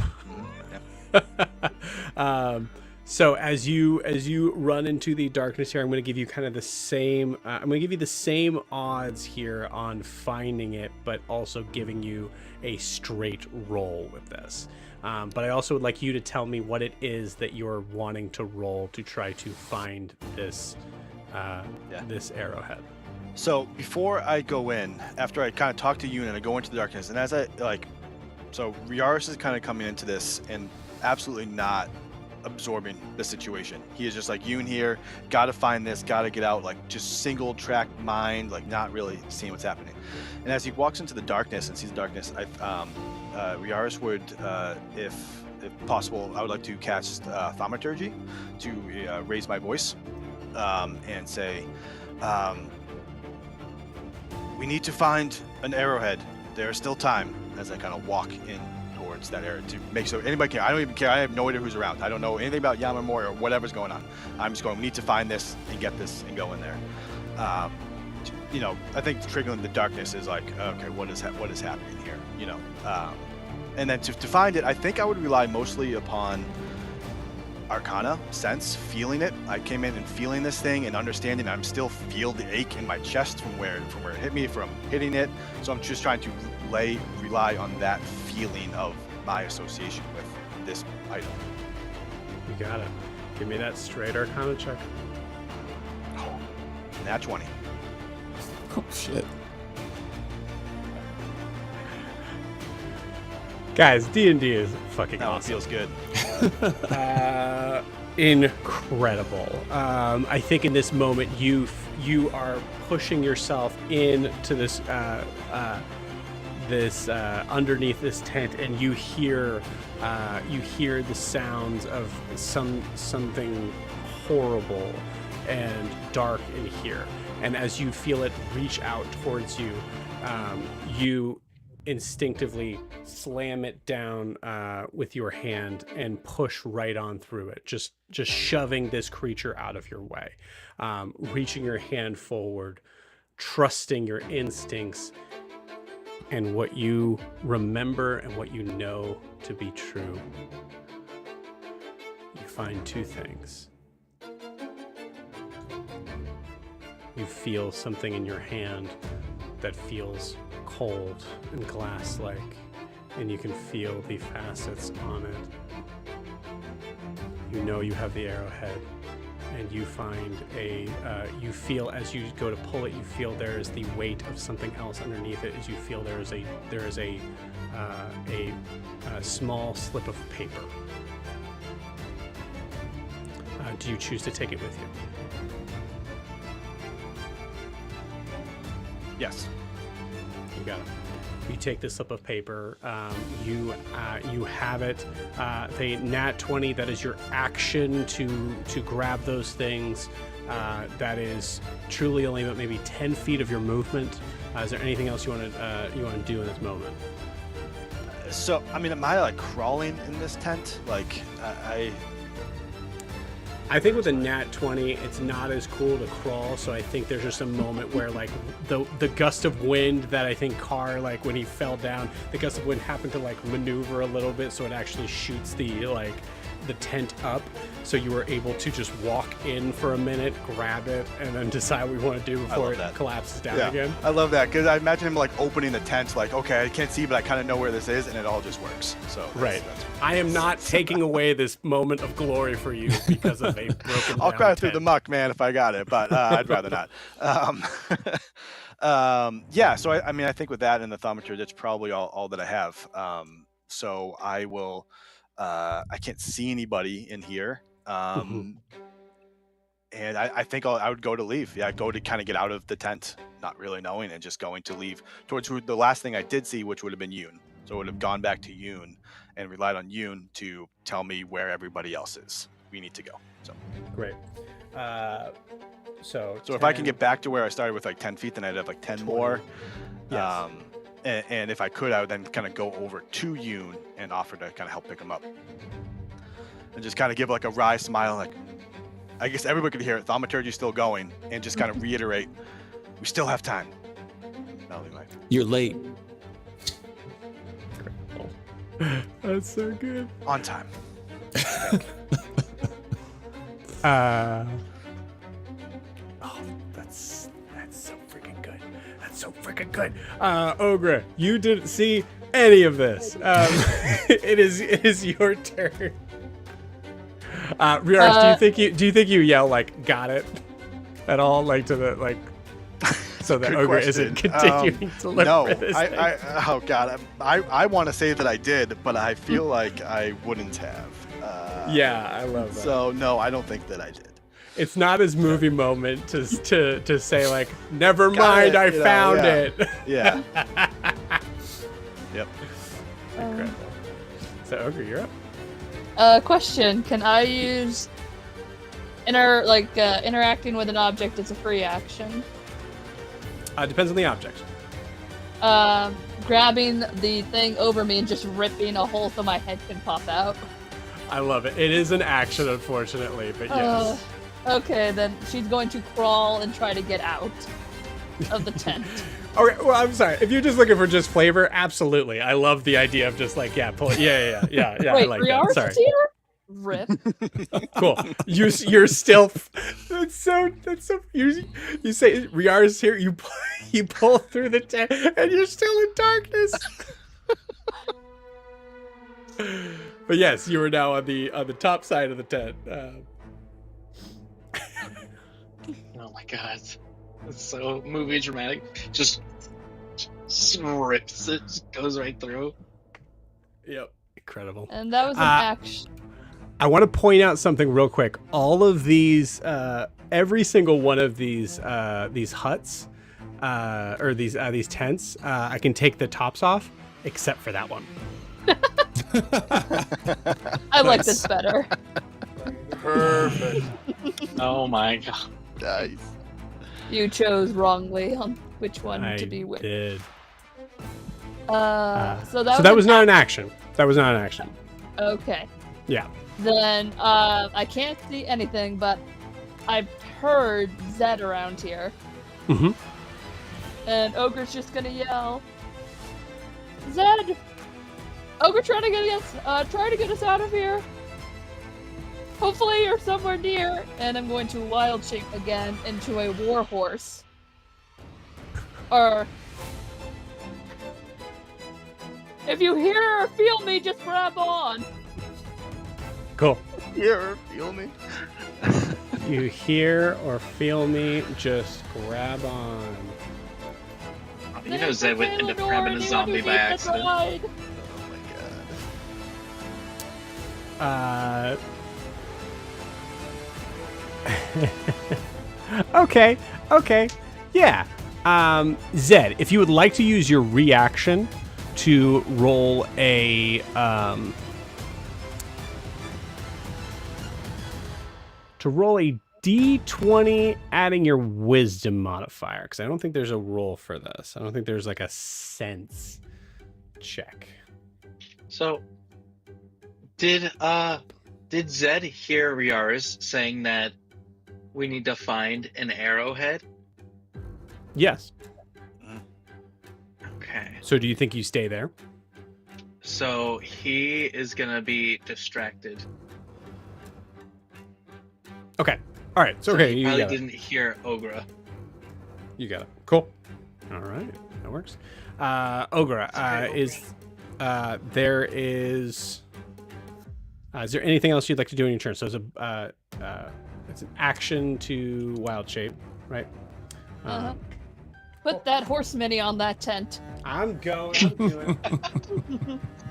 The size of the tent. Oh, that's pink! I just want to point out it takes 4 sticky things to get that horse on there. Oh my god! If it was the red horse from Gumby. Pokey? Pokey. Yeah, Pokey. That's right. I don't feel it. Ogre's just gonna go in a little circle, and I may hit one of the zombies that are still there. Okay. Can I just do a random check to see if I hit Zed or the zombie? You're wanting to strike, like an attack roll? I'm either trying to get Zed or something else gonna get hit. Ogre Like an doesn't know attack. anything. Yeah. Cool. Ogre's waiting to feel Zed grab onto her, or she's just gonna run in a circle because she can't see anything, and she doesn't want to leave Zed. Oh god! Or a zombie grabs her. Yeah. So there are She technically comes there are running out of 2 the zombies here. There's one underneath and one above, which just makes it hard. And I'm not even gonna. My brain is hurting. Jesus. She comes out of the darkness with a zombie riding on her back. I got Zed. I got Zeb. That's what I wanted to happen, honestly. So we'll see. Cool. Yeah. Okay. So I think we'll say, mechanically speaking, you're just taking an action to attack with your hooves. So there is a 66% chance that you're going to hit a zombie. Okay. I like those odds. So we'll say, roll me a D20 and, oh god, wait, hold on, time out. God, I hate this math. D12, right? What's divisible by 3 here? Yeah, D12 works. Yeah, D12. D12. Yeah, cool. D12. You guys are making me do massive Yeah, math. he's So, gonna say D12 disadvantage. D12 needs to be a 5 or higher. Right? Well, that would be only 33%. Does 5 or higher hits a zombie, or 5 or higher? 5 or higher hits a zombie. That makes sense. Yep. Yeah. That's 2/3. I got a 2. Sweet. Cool. Roll 2d6 damage, please. Actually, sorry. No. I'm sorry. You do have to roll to see if you hit. Go ahead and roll a d20 and add +6. Oh god.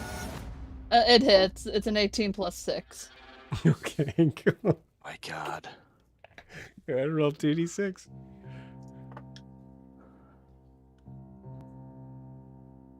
That's a 10. Okay. Yeah, cool. Zed, you take the most amount of damage I think you... No, that's not true. But you do take a significant amount of damage as you are bludgeoned by 14 points of damage from these hooves. And it wasn't a nat 1, so you don't get a zombie picking you, getting picked up. Nat 1, I think, would do it for sure. Do you now recognize that there is a horse here? do you now recognize with the 14 damage? Zed, you got that? I see a blank face. I want to make sure you got that. Yeah, I got it down. He's just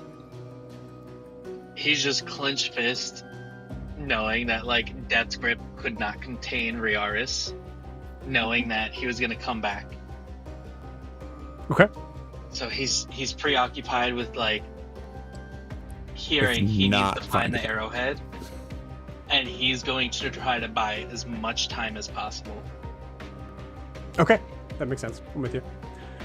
All right. Cool. Ogre, anything else in your turn? That's it. You got it. It is... You'll Winnie, and that's it. Cool. I like it. Small Winnie. Cue Winnie effect. It is Nala's turn. As Nala gets up, sees Riarris, and goes... Extremely improbable. So...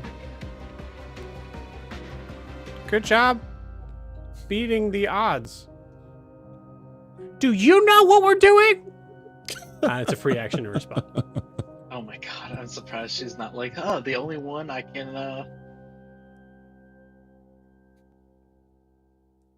So Riarris, you hear Nala on her turn ask, "What the hell are we doing?"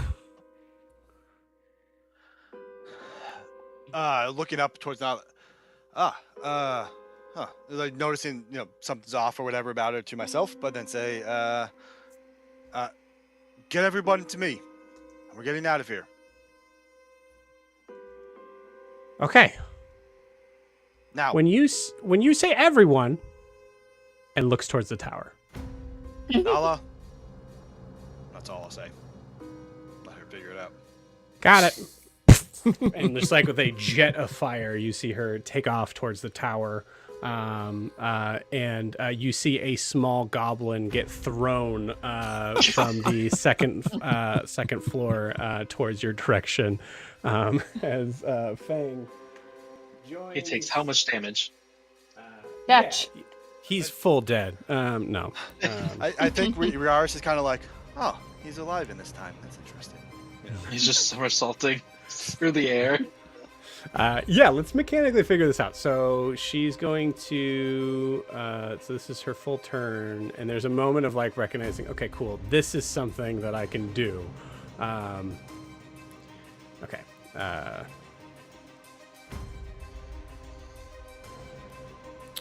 She is, so she is, so from there, 5, 10, 15, 20, 25, 30, 35, 40, 45, 50. So she's going to...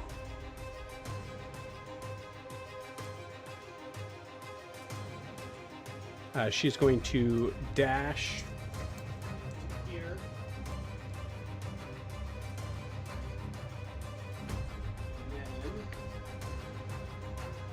Take a moment to kind of like try to survey and look for everyone.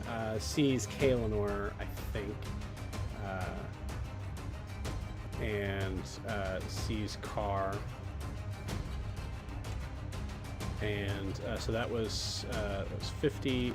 So she will, yeah. So she will. Oh wait! She's a monk. What am I talking about? She'll bonus action dash.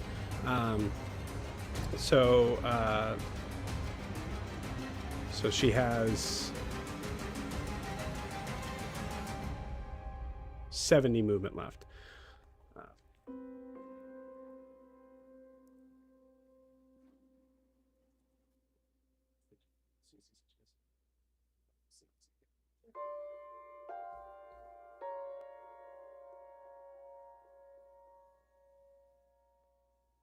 As she touches down right behind you, Kaelinor, like maybe like right before you're like about to like kind of go in, the first thing she says to you is 35 degrees east, 7 degrees southwest, and just starts to give you coordinates of where to go. Sees you not understanding and just points and goes that way. Thank you. Okay, Zed and me, I think Ogre might be in there. I don't know anymore. Okay. Okay, give me a second. I'll get in there. But she says, she looks at you and says, go. In the idea of like the heroic moment of Riarris, this is the absolute opposite of this, where Nala goes, yeah, just go over to Riarris and just continue, like goes to make her way into the magical darkness. Wait, what? Have we all lost our minds? Yeah. We'll say stylistically, she's gone. She's in the tent.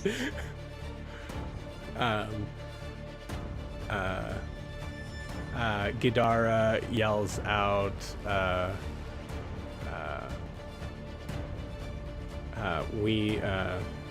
we need Arrowhead. But that is Nala's turn. We are back to the top of the order as we finally come back to Yoon.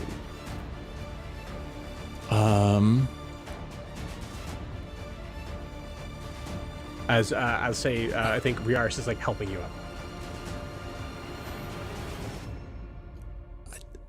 Well, time to talk later. Do you know how to use that? Yes. There's a weird moment. I would say there's a weird moment, Riarris, where you're like, no. Where I think there's a moment of like remembering back to a teaching of understanding that there is learning something and there's knowing something, and you haven't learned how to do this, but somehow you know how to do this. So yeah, I think just saying yes is a good answer. And does it?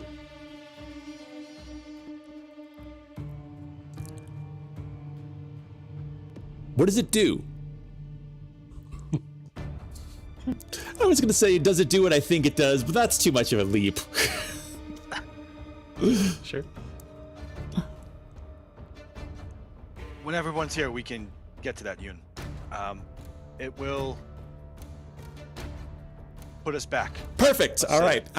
He takes off running toward let's see.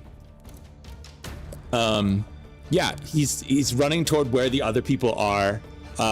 He's gonna just yell out, Riarris is back. He's got the arrowhead. Let's go. And let's see. So who's over there?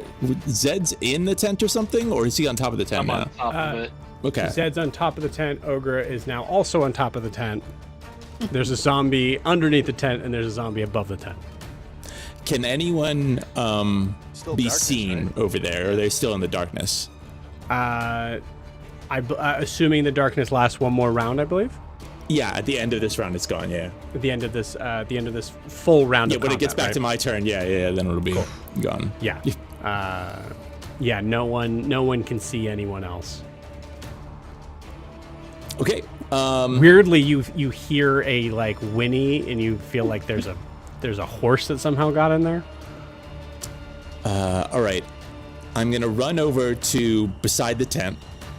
Cool. Reach up and say, "Everyone else clear out. Zed, you're willing. Grab my hand." And I'm gonna hold my action to thunderstep when Zed grabs my hand. Back to Riarris. Cool. I like it. Great. Just gonna roll something really dumb for a second. Cool. You don't feel a slimy cold palm grab your hand. Old hand. Friend. Yeah. That poor zombie's I'm gonna be in the willing. middle of everybody, just getting beat up. Incredible. So Zed, you have the ability to, I want to be very clear on this, you have the ability to hear everything that Yoon just said.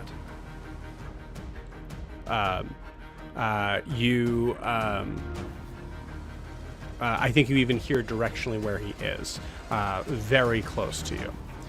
You have heard that Riarris has found what he was looking for. So knowing that information, what does Zed do? Well, at first I was like, he was just gonna stand there and he's gonna be thinking about it. But at the beginning, when he heard Riarris, he's gonna clench his fist and say he knew that Death's Grip couldn't hold him and that he would be back. Then after getting kicked in probably the face or the ribs by a giant horse, knocked him out of it, him knowing they're looking for the arrowhead says, I gotta make time for them. And then hearing Yoon say that, the only thing he could think of is he's gonna shoot an arcane mirage dart out towards where he thinks Yanmèmouri is. Cool. You want to describe what that does? So it creates illusionary duplicates of the shooter upon impact, allows the wielder to cast mirror image within range of 60 feet. So I'm buying time by making mirror images of me for these things and Yanmèmouri to go after, since she's coming after me. That's great. Very cool. Yeah, absolutely. So you said, how far can you send it out? I can send it 60 feet, so it'll be about, 20 feet past those two guys? Maybe? 60 feet? Yeah.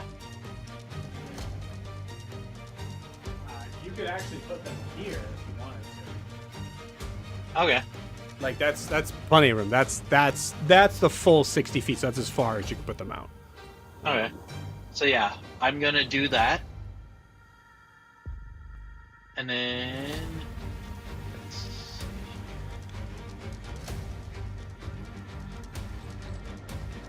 And then once I do that, I am going to yell to Ogra, Yoon's got me. Get back to the group. And I'm gonna reach out my hand to Yoon. Awesome. I clasp his arm, and then as soon as we grab, I'm just gonna thunderstep from there.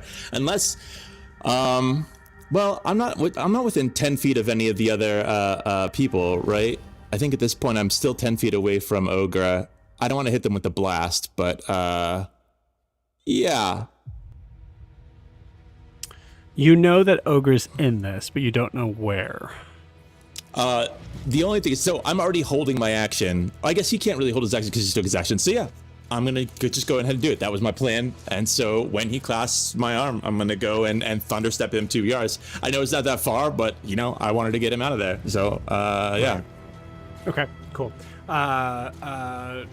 Ogra, Zed didn't even really make a noise when you kicked him. So I think it's just as likely that you are not. What's the range? 10 feet? Just 10 feet around me, yeah. Okay, so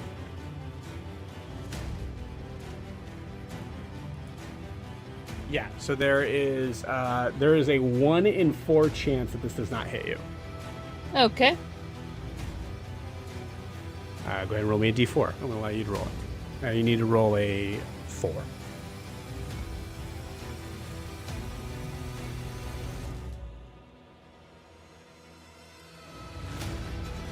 Who's rolling? Ogre does. Oh, I thought. Okay. Sorry. I misunderstood. 1. You got it. Cool. So you can go ahead and roll damage. Yep. Payback. 20 thunder damage. Oh. Okay, cool. So Ogre, you were dropped from being a warhorse, and then I think you take Well- another 9 points of damage. What? Go ahead. It is, what is it? I think they have to make a save. Yeah, it's a con save, con 16. Oh, okay, great, cool. Yeah. Yeah. I'm not gonna make it. Did you get anywhere close? Because I can give I you. got- No, I got a I held 5. my action, so that's reaction anyway. It doesn't matter. Yep. That's right, So yeah, you take 20 damage. Oh. Ogre doesn't okay. know who's. Wait. Ogre doesn't know who's hitting her. Is Yoon 5 feet away from me? You don't know. You have no Well, idea. Yeah, I don't think so, but yeah. Well, then her reaction would be circle of spores. But you're out of there, right? You disappear. But I'm gone. It was- Yeah, he's not. Yeah, Yeah, but so you're if you wanna gone. do that, So it's it does. fine, It but does actually. Ironically, does Circle of Spores hit a specific creature or just within the range of you? Halo of spores. You can use a reaction when one creature you can. Oh, it won't work. I have to see them. Well, okay. Keep reading, because I think this is way too funny. Damage one creature you can see when it moves into your space within 10 feet of you or starts its turn. And it has to make a con save of DC 14. Okay. Yeah. I think that doesn't count for this. But actually, ironic. I don't know why I read 11 is the armor class. 19 is their hit point. So you just take 1 hit point as Ogre. So cool. Ogre is back to Ogre.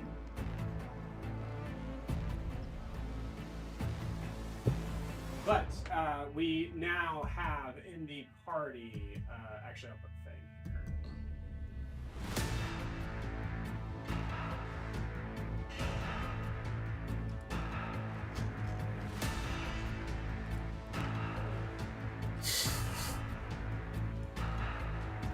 Is it me, or when Riarris was gone, Zed was getting hit as like the shield? All right, let's bring this home. This is like these 3 rounds of darkness, man, makes this really funny. It's good. Okay, cool. So that was Yoon's held action. That was Zed's turn. Although actually, Yeah. Zed, all you did on your turn was grab. I just Yoon's shot. hand, which Well, I would the say is a action, reaction. yeah. Yeah, because I did my my Mirage Dart, and then right. I grabbed his hand. So I don't Yep. know if that counts as a 2 different things, like attack and action, or just No, a bonus? not at all. So I would say grabbing Yoon's hand is a free action. Okay. Shooting the Mirage Dot is an action. So you have your movement and you have a bonus action. But also, I will say your movement is going to, like, any movement is going to be a real slap in the face to Yoon. Yeah. And is it?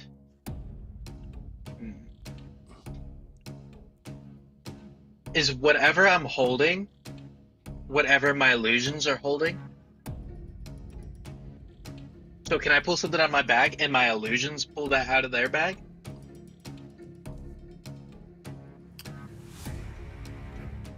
I think that's really cool. Just a reminder that your illusions would be having the illusion of pulling something out of their bag. So stick with me. So Okay. I'm with you. assuming that, does that mean I can pull out my coconut with my illusions and have it work with the eyeball to turn them into cement? No. Just a stone? No, It's an because illusion. Because not your real. illusions are pulling out illusions of the coconut. It's not real.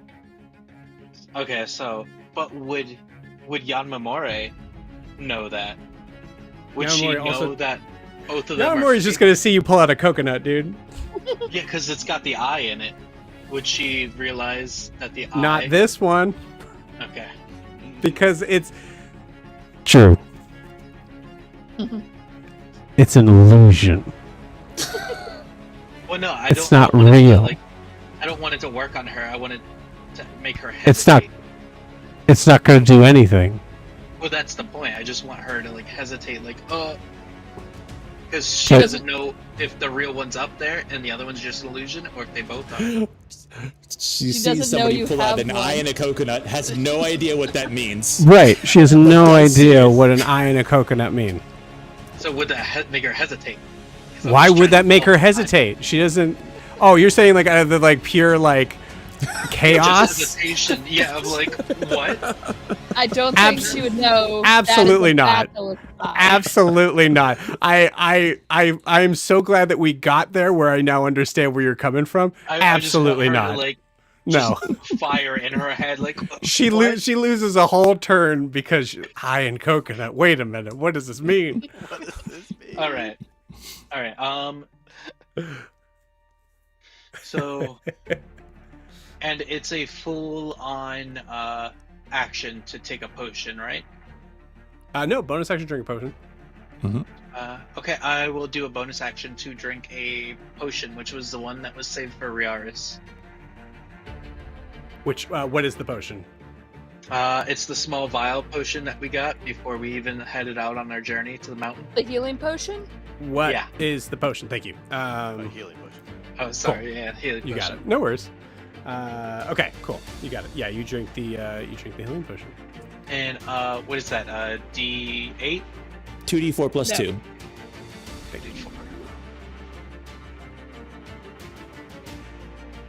Okay, I'm gonna say that ends your turn unless you have movement because we need to move forward. Okay. Great. Yep, I'm good. It is now the villager's turn.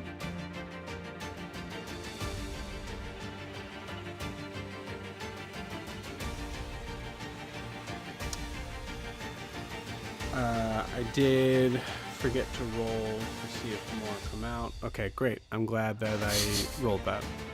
I feel better now knowing that I at least let the die decide. No, they're going to. They've heard and felt a lot of action though, so they're going to be like trying to swing for Ogre.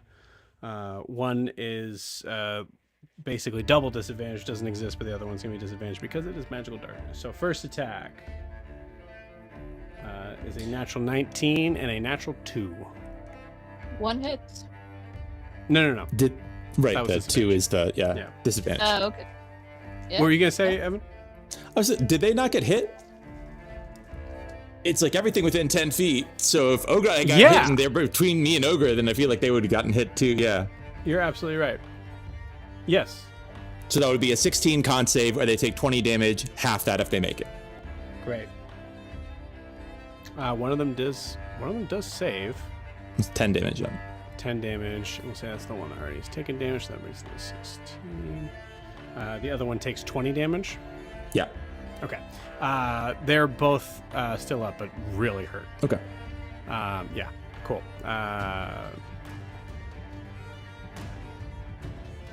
Yeah.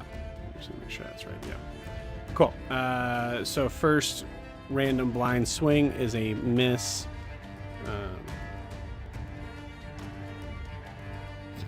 So they have a specific job. If the tent was up, they would not be trying to attack anybody. They'd be going to go grab the thing, but they can't see anything. It's an 8 and a 2, so that fully misses. Incredible. Cool. It is now Car's turn. So, given the confusion that Car thinks is going on, I believe, has he noticed that people are trying to get back into the location where Yuna's going? Can he put that much together with all the I did things kind of that- yell out that whole thing. Yeah. Yeah, so I'm Yeah. just gonna basically fly hop over the tent and get near you. Cool. You did have to spend half your movement getting up. You said I never. I thought my wings stopped me from going all the way down. I From was just taking walking around. damage. Oh, okay. Yeah. That's fine. So if I can I get there? I think so. With the dash, you probably could. If not, I can use dash. Yeah, I was gonna say. If Yeah. not, I can use Okay. dash. Well, let me make sure.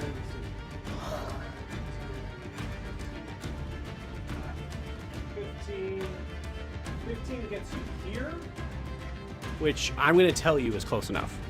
And I will do that. I will keep my wind going. Is anyone near me hurt visibly? I'm not. I think so. Okay, then not too bad. Okay, then I will hold my reaction in case something happens. Cool. Oh, You got that is? Nah. Is Riarris within communication distance of us? Yes, he is. I just give him a happy call. Like,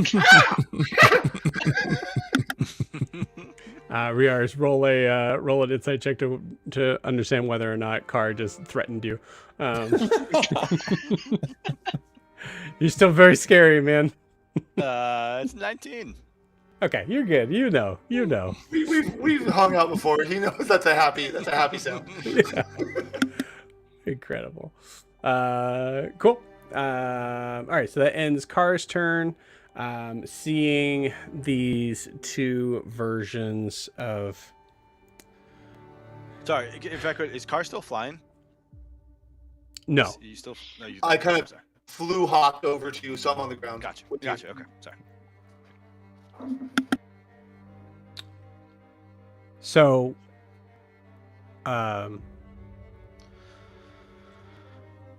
Yanmèmouri, pretty intelligent. So, yeah, okay. Seeing two images of Zed being presented at the same time, flashing in front of her.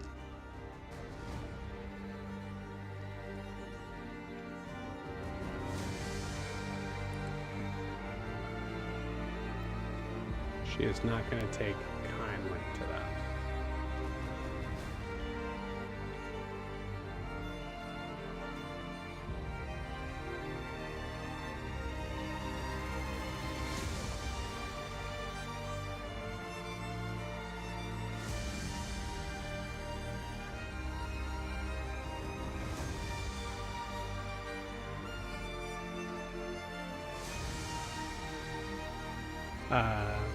I need everybody to give me... Sorry, not everybody.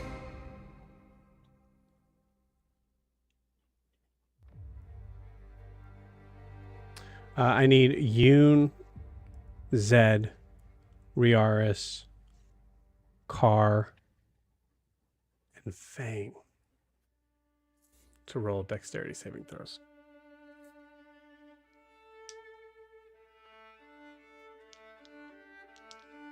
I got 11. Almost to 23, but it's 11. That's a fail.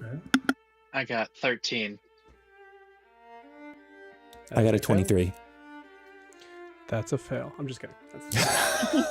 Why did you have us roll? 18, but why bother? Why did you have us roll? That's funny. 18 for Riarris. That just saves. Cool. You see a torrential wave seem to pull up from the shore, getting larger and larger, moving up to a spot of being about 20 feet tall. As you see it push forward, and from her end, she is just pushing as hard as she can back. Are you giving me... Yes, what? So, am I able to do a reaction for when this water comes towards us? I don't know. If you have a reaction for it. I kind of do. I can destroy water within a 30-foot cube. Is that reaction? It has to be a specific reaction. I don't think it is. No, it just with my thing it goes at will, but it doesn't say reaction because I have an ebb and flow going.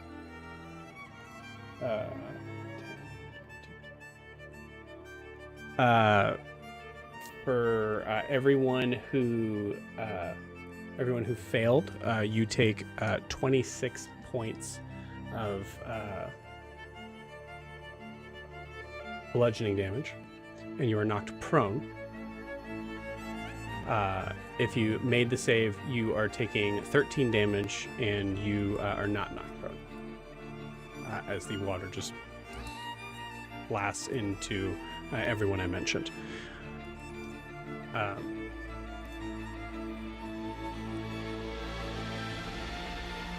Me on this side still can't. That knocks see you out, doesn't it, Yanmèmouri, Zen? Is that correct? Yeah, it knocks me exactly at my. Yeah, hit point. you had 26. Okay. Zed is unconscious. Car, how are you doing? I mean, you're usually. That brought me from 28 to 2, so I'm unconscious. I'm awake. Jesus Christ. Good. Incredible.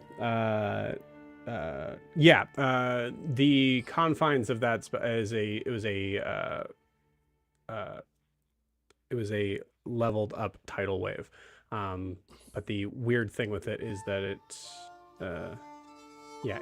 would not hit Kaelinor, or Ogra, ironically.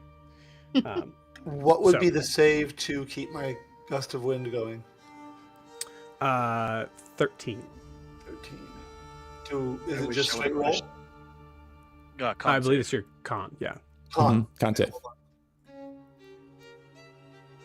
Nope. Gust of wind is down. Okay. You got it. And I'm wet. Oh, Yeah. wet bird is not a good thing. Wet bird. I shake it out like, water! Incredible. Cool. The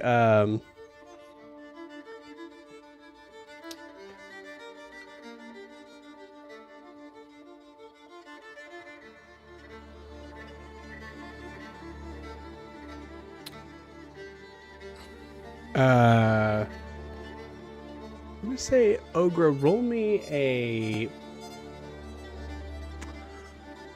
I hate to say it. Roll me a perception check with disadvantage. I want to give you a chance for this.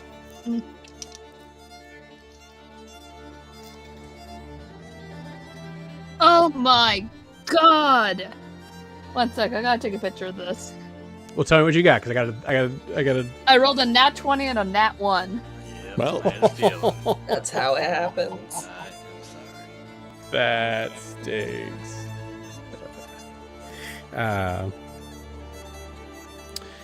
Okay, cool.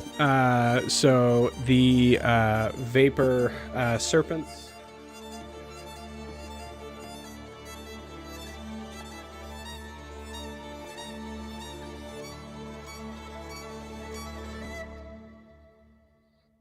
Actually, it was not a nat 1, it was actually a 7. So that, I don't think it matters, but that becomes a 10. hmm. Yeah. But they move. They're not attacking you. So I think they actually literally go underneath. So you see. You don't really even see them. You would possibly see the essence of what they're doing. But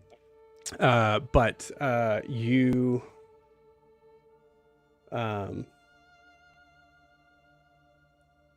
At the end of Yanmèmouri's turn, you hear a massive screech of anger, and she is going to move forward.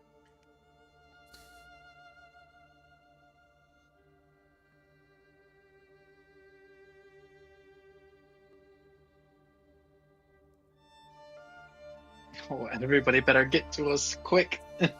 Okay, that is the end of her turn. Kaelinor, you are up. I'm gonna call into the tent. Ogra, we gotta go. Nala's here. I don't know if Nala's gonna grab you, but we gotta go. And I'm gonna bonus action dash movement to get to where Nala pointed me at too. You got it. Nala's here? Yeah. She's just, yeah, Yeah. Just get out. Incredible. just run. And that's it. Okay. Anything else in your turn? I think whilst running over there, I am muttering to myself, being like, that magic sphere has made everyone go absolutely wild. And then I see Riarris and I'm like, nope, that's later. Can we leave? I think I am. Oh, so I had grabbed Zed when we did the teleport, and I kind of feel like it's possible that I was still kind of holding onto his arm because we had just teleported when we get hit by this wave, and he gets knocked out. So I kind of feel like he's just kind of went limp while I'm still holding him, and I'm holding onto him, and he's still limp. What I'd like to do is like point, like I have a potion still. So kind of either try to hand Kalen or like point to him as far as like he's down, and then action. Okay. Lay on hands for 10. Nice. Awesome. Thank you. I think at a certain point it was Yoon and like clasping hands, and now it was like Zed. It's like Yoon kind of like holding Zed up by the hand as Zed kind of comes to, or by the wrist, really. I think as Zed kind of comes to with that. Great, that's good.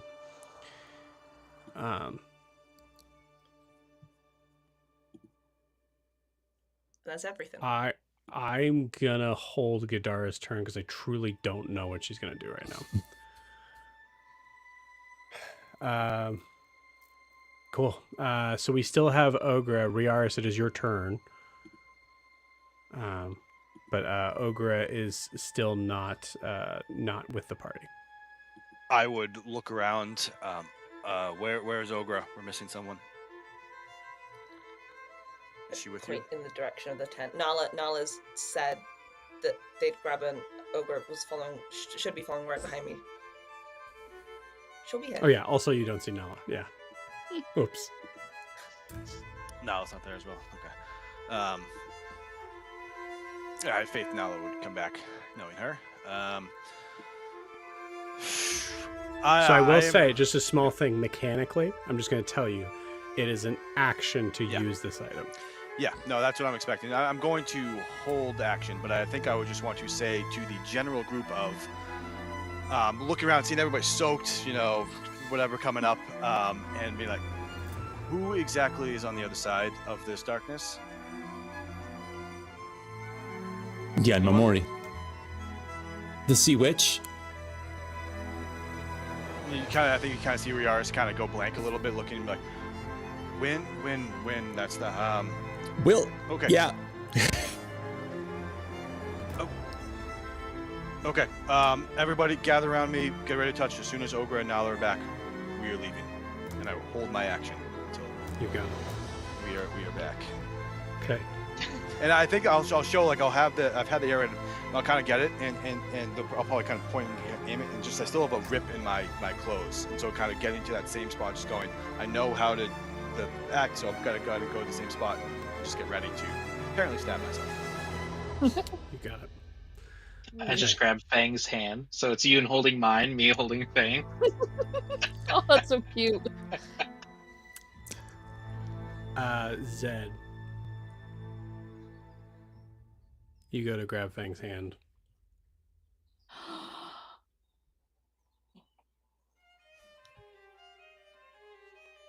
He's gone. You see the lifeless body of Fang holding in his hands two rather terrifying looking teeth as daggers, but not able to use them.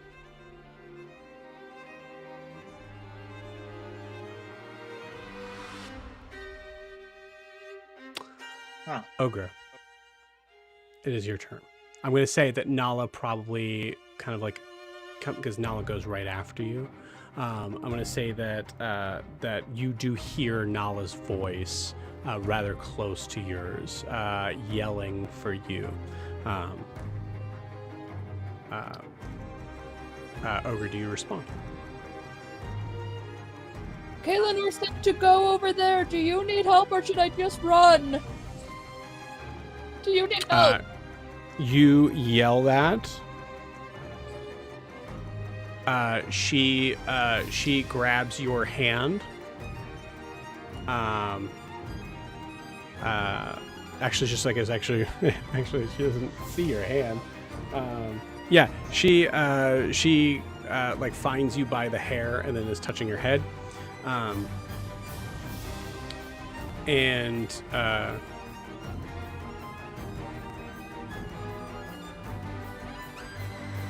in this moment, you see, you don't see Nala, but you feel a very intense heat as she is using that to try to guide you out in the direction of where you need to go. As it's been several rounds. Yeah, she's touching your hair. So several rounds of you being in this darkness, it is very likely that directionally you don't know where to go. But you can follow the source of heat. Ogre, it's your turn. Yeah, go for it. Then using her to get our way out, we get out of the darkness finally. Ogre can smell her hair burning.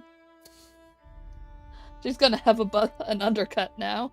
Just get a nice little undercut, maybe a bob. Yeah. I just feel like all this... Go ahead. Go for it. I want you to do it. I feel like, because she's doing this, so all this hair is gone. But she still has some, so there's almost like... She'll have to fix it later, but yeah. All this has just been burned off.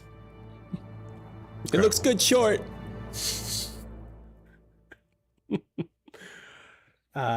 You are all... Go ahead. Yeah, I get to them, and I turn my head, see the sea witch. After all of this, Ogre's gonna yell, "Stalking is wrong! You should really leave that alone!" and cast Flaming Spear at her. You can't see her. Oh, yeah, I keep forgetting. It extends. Yeah. Well, she'll just randomly throw an ice knife. Yeah, so you could cast it wildly if you want. Yeah. Wild. Awesome. Cool. There's just a fire explosion, and she's. Are we all here? Oh, yeah, I grabbed the closest person to me. You got it. Yeah, you want to say something? Yeah. As long as we're all here. Riarris, I don't know what you're gonna do, but save our life one more time. Hold up a hand. And then just jab myself. Then just go for it. Before you do I'm not that, saying anything. I'm sorry, real quick. Yeah. I was giving you the space so that I could say something before Riarris goes. Fair enough. But I do love that. Riarris. We have come to the end of the round, so we start to see the smoke dissipate, or the darkness kind of dissipate, and as it does, very much like your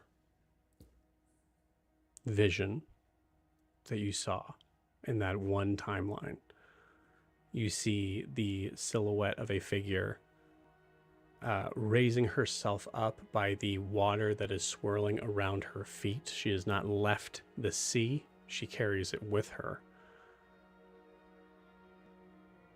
You see bright golden eyes looking in your direction, cut down to slits with how angry she is.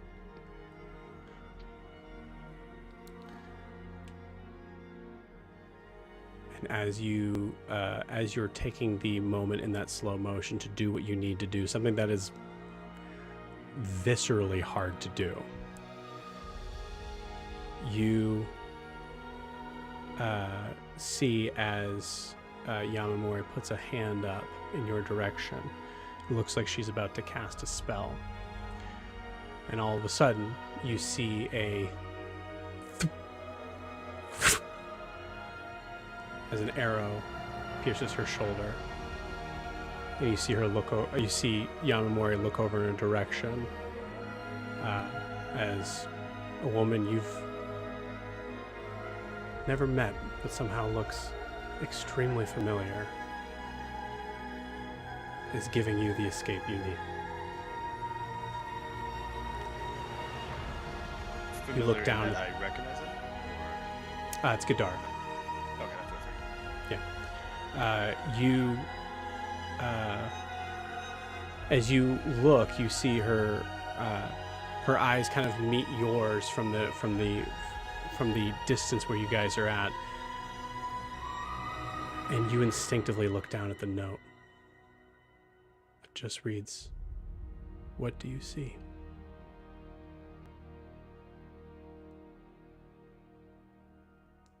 And I assume with that, go ahead. Yeah, I would read that, and then I think I would say aloud, deep breath, and think of me, think of Malal. And then I kind of look towards Yanmèmouri. Can I ask a quick question? Hold on one second. Let's finish this Okay. scene. Yeah. Let's. Well, go ahead. No, go ahead. I want to know: is somebody physically holding on to Fang? Yes. Zed? Yeah, Zed is. Yeah. All right, thank you. That's all I want to know. Thank you. Yeah. Riarris, you look around as the look of multiple different emotions, happiness, sadness, all seem to turn to a slight either confusion or horror as you point a sharp object towards yourself and plunge the arrowhead into your heart. And we see light start to grow. Before we see what happens, it fades to black. And with that, we're going to end tonight's session. We'll see you guys next week.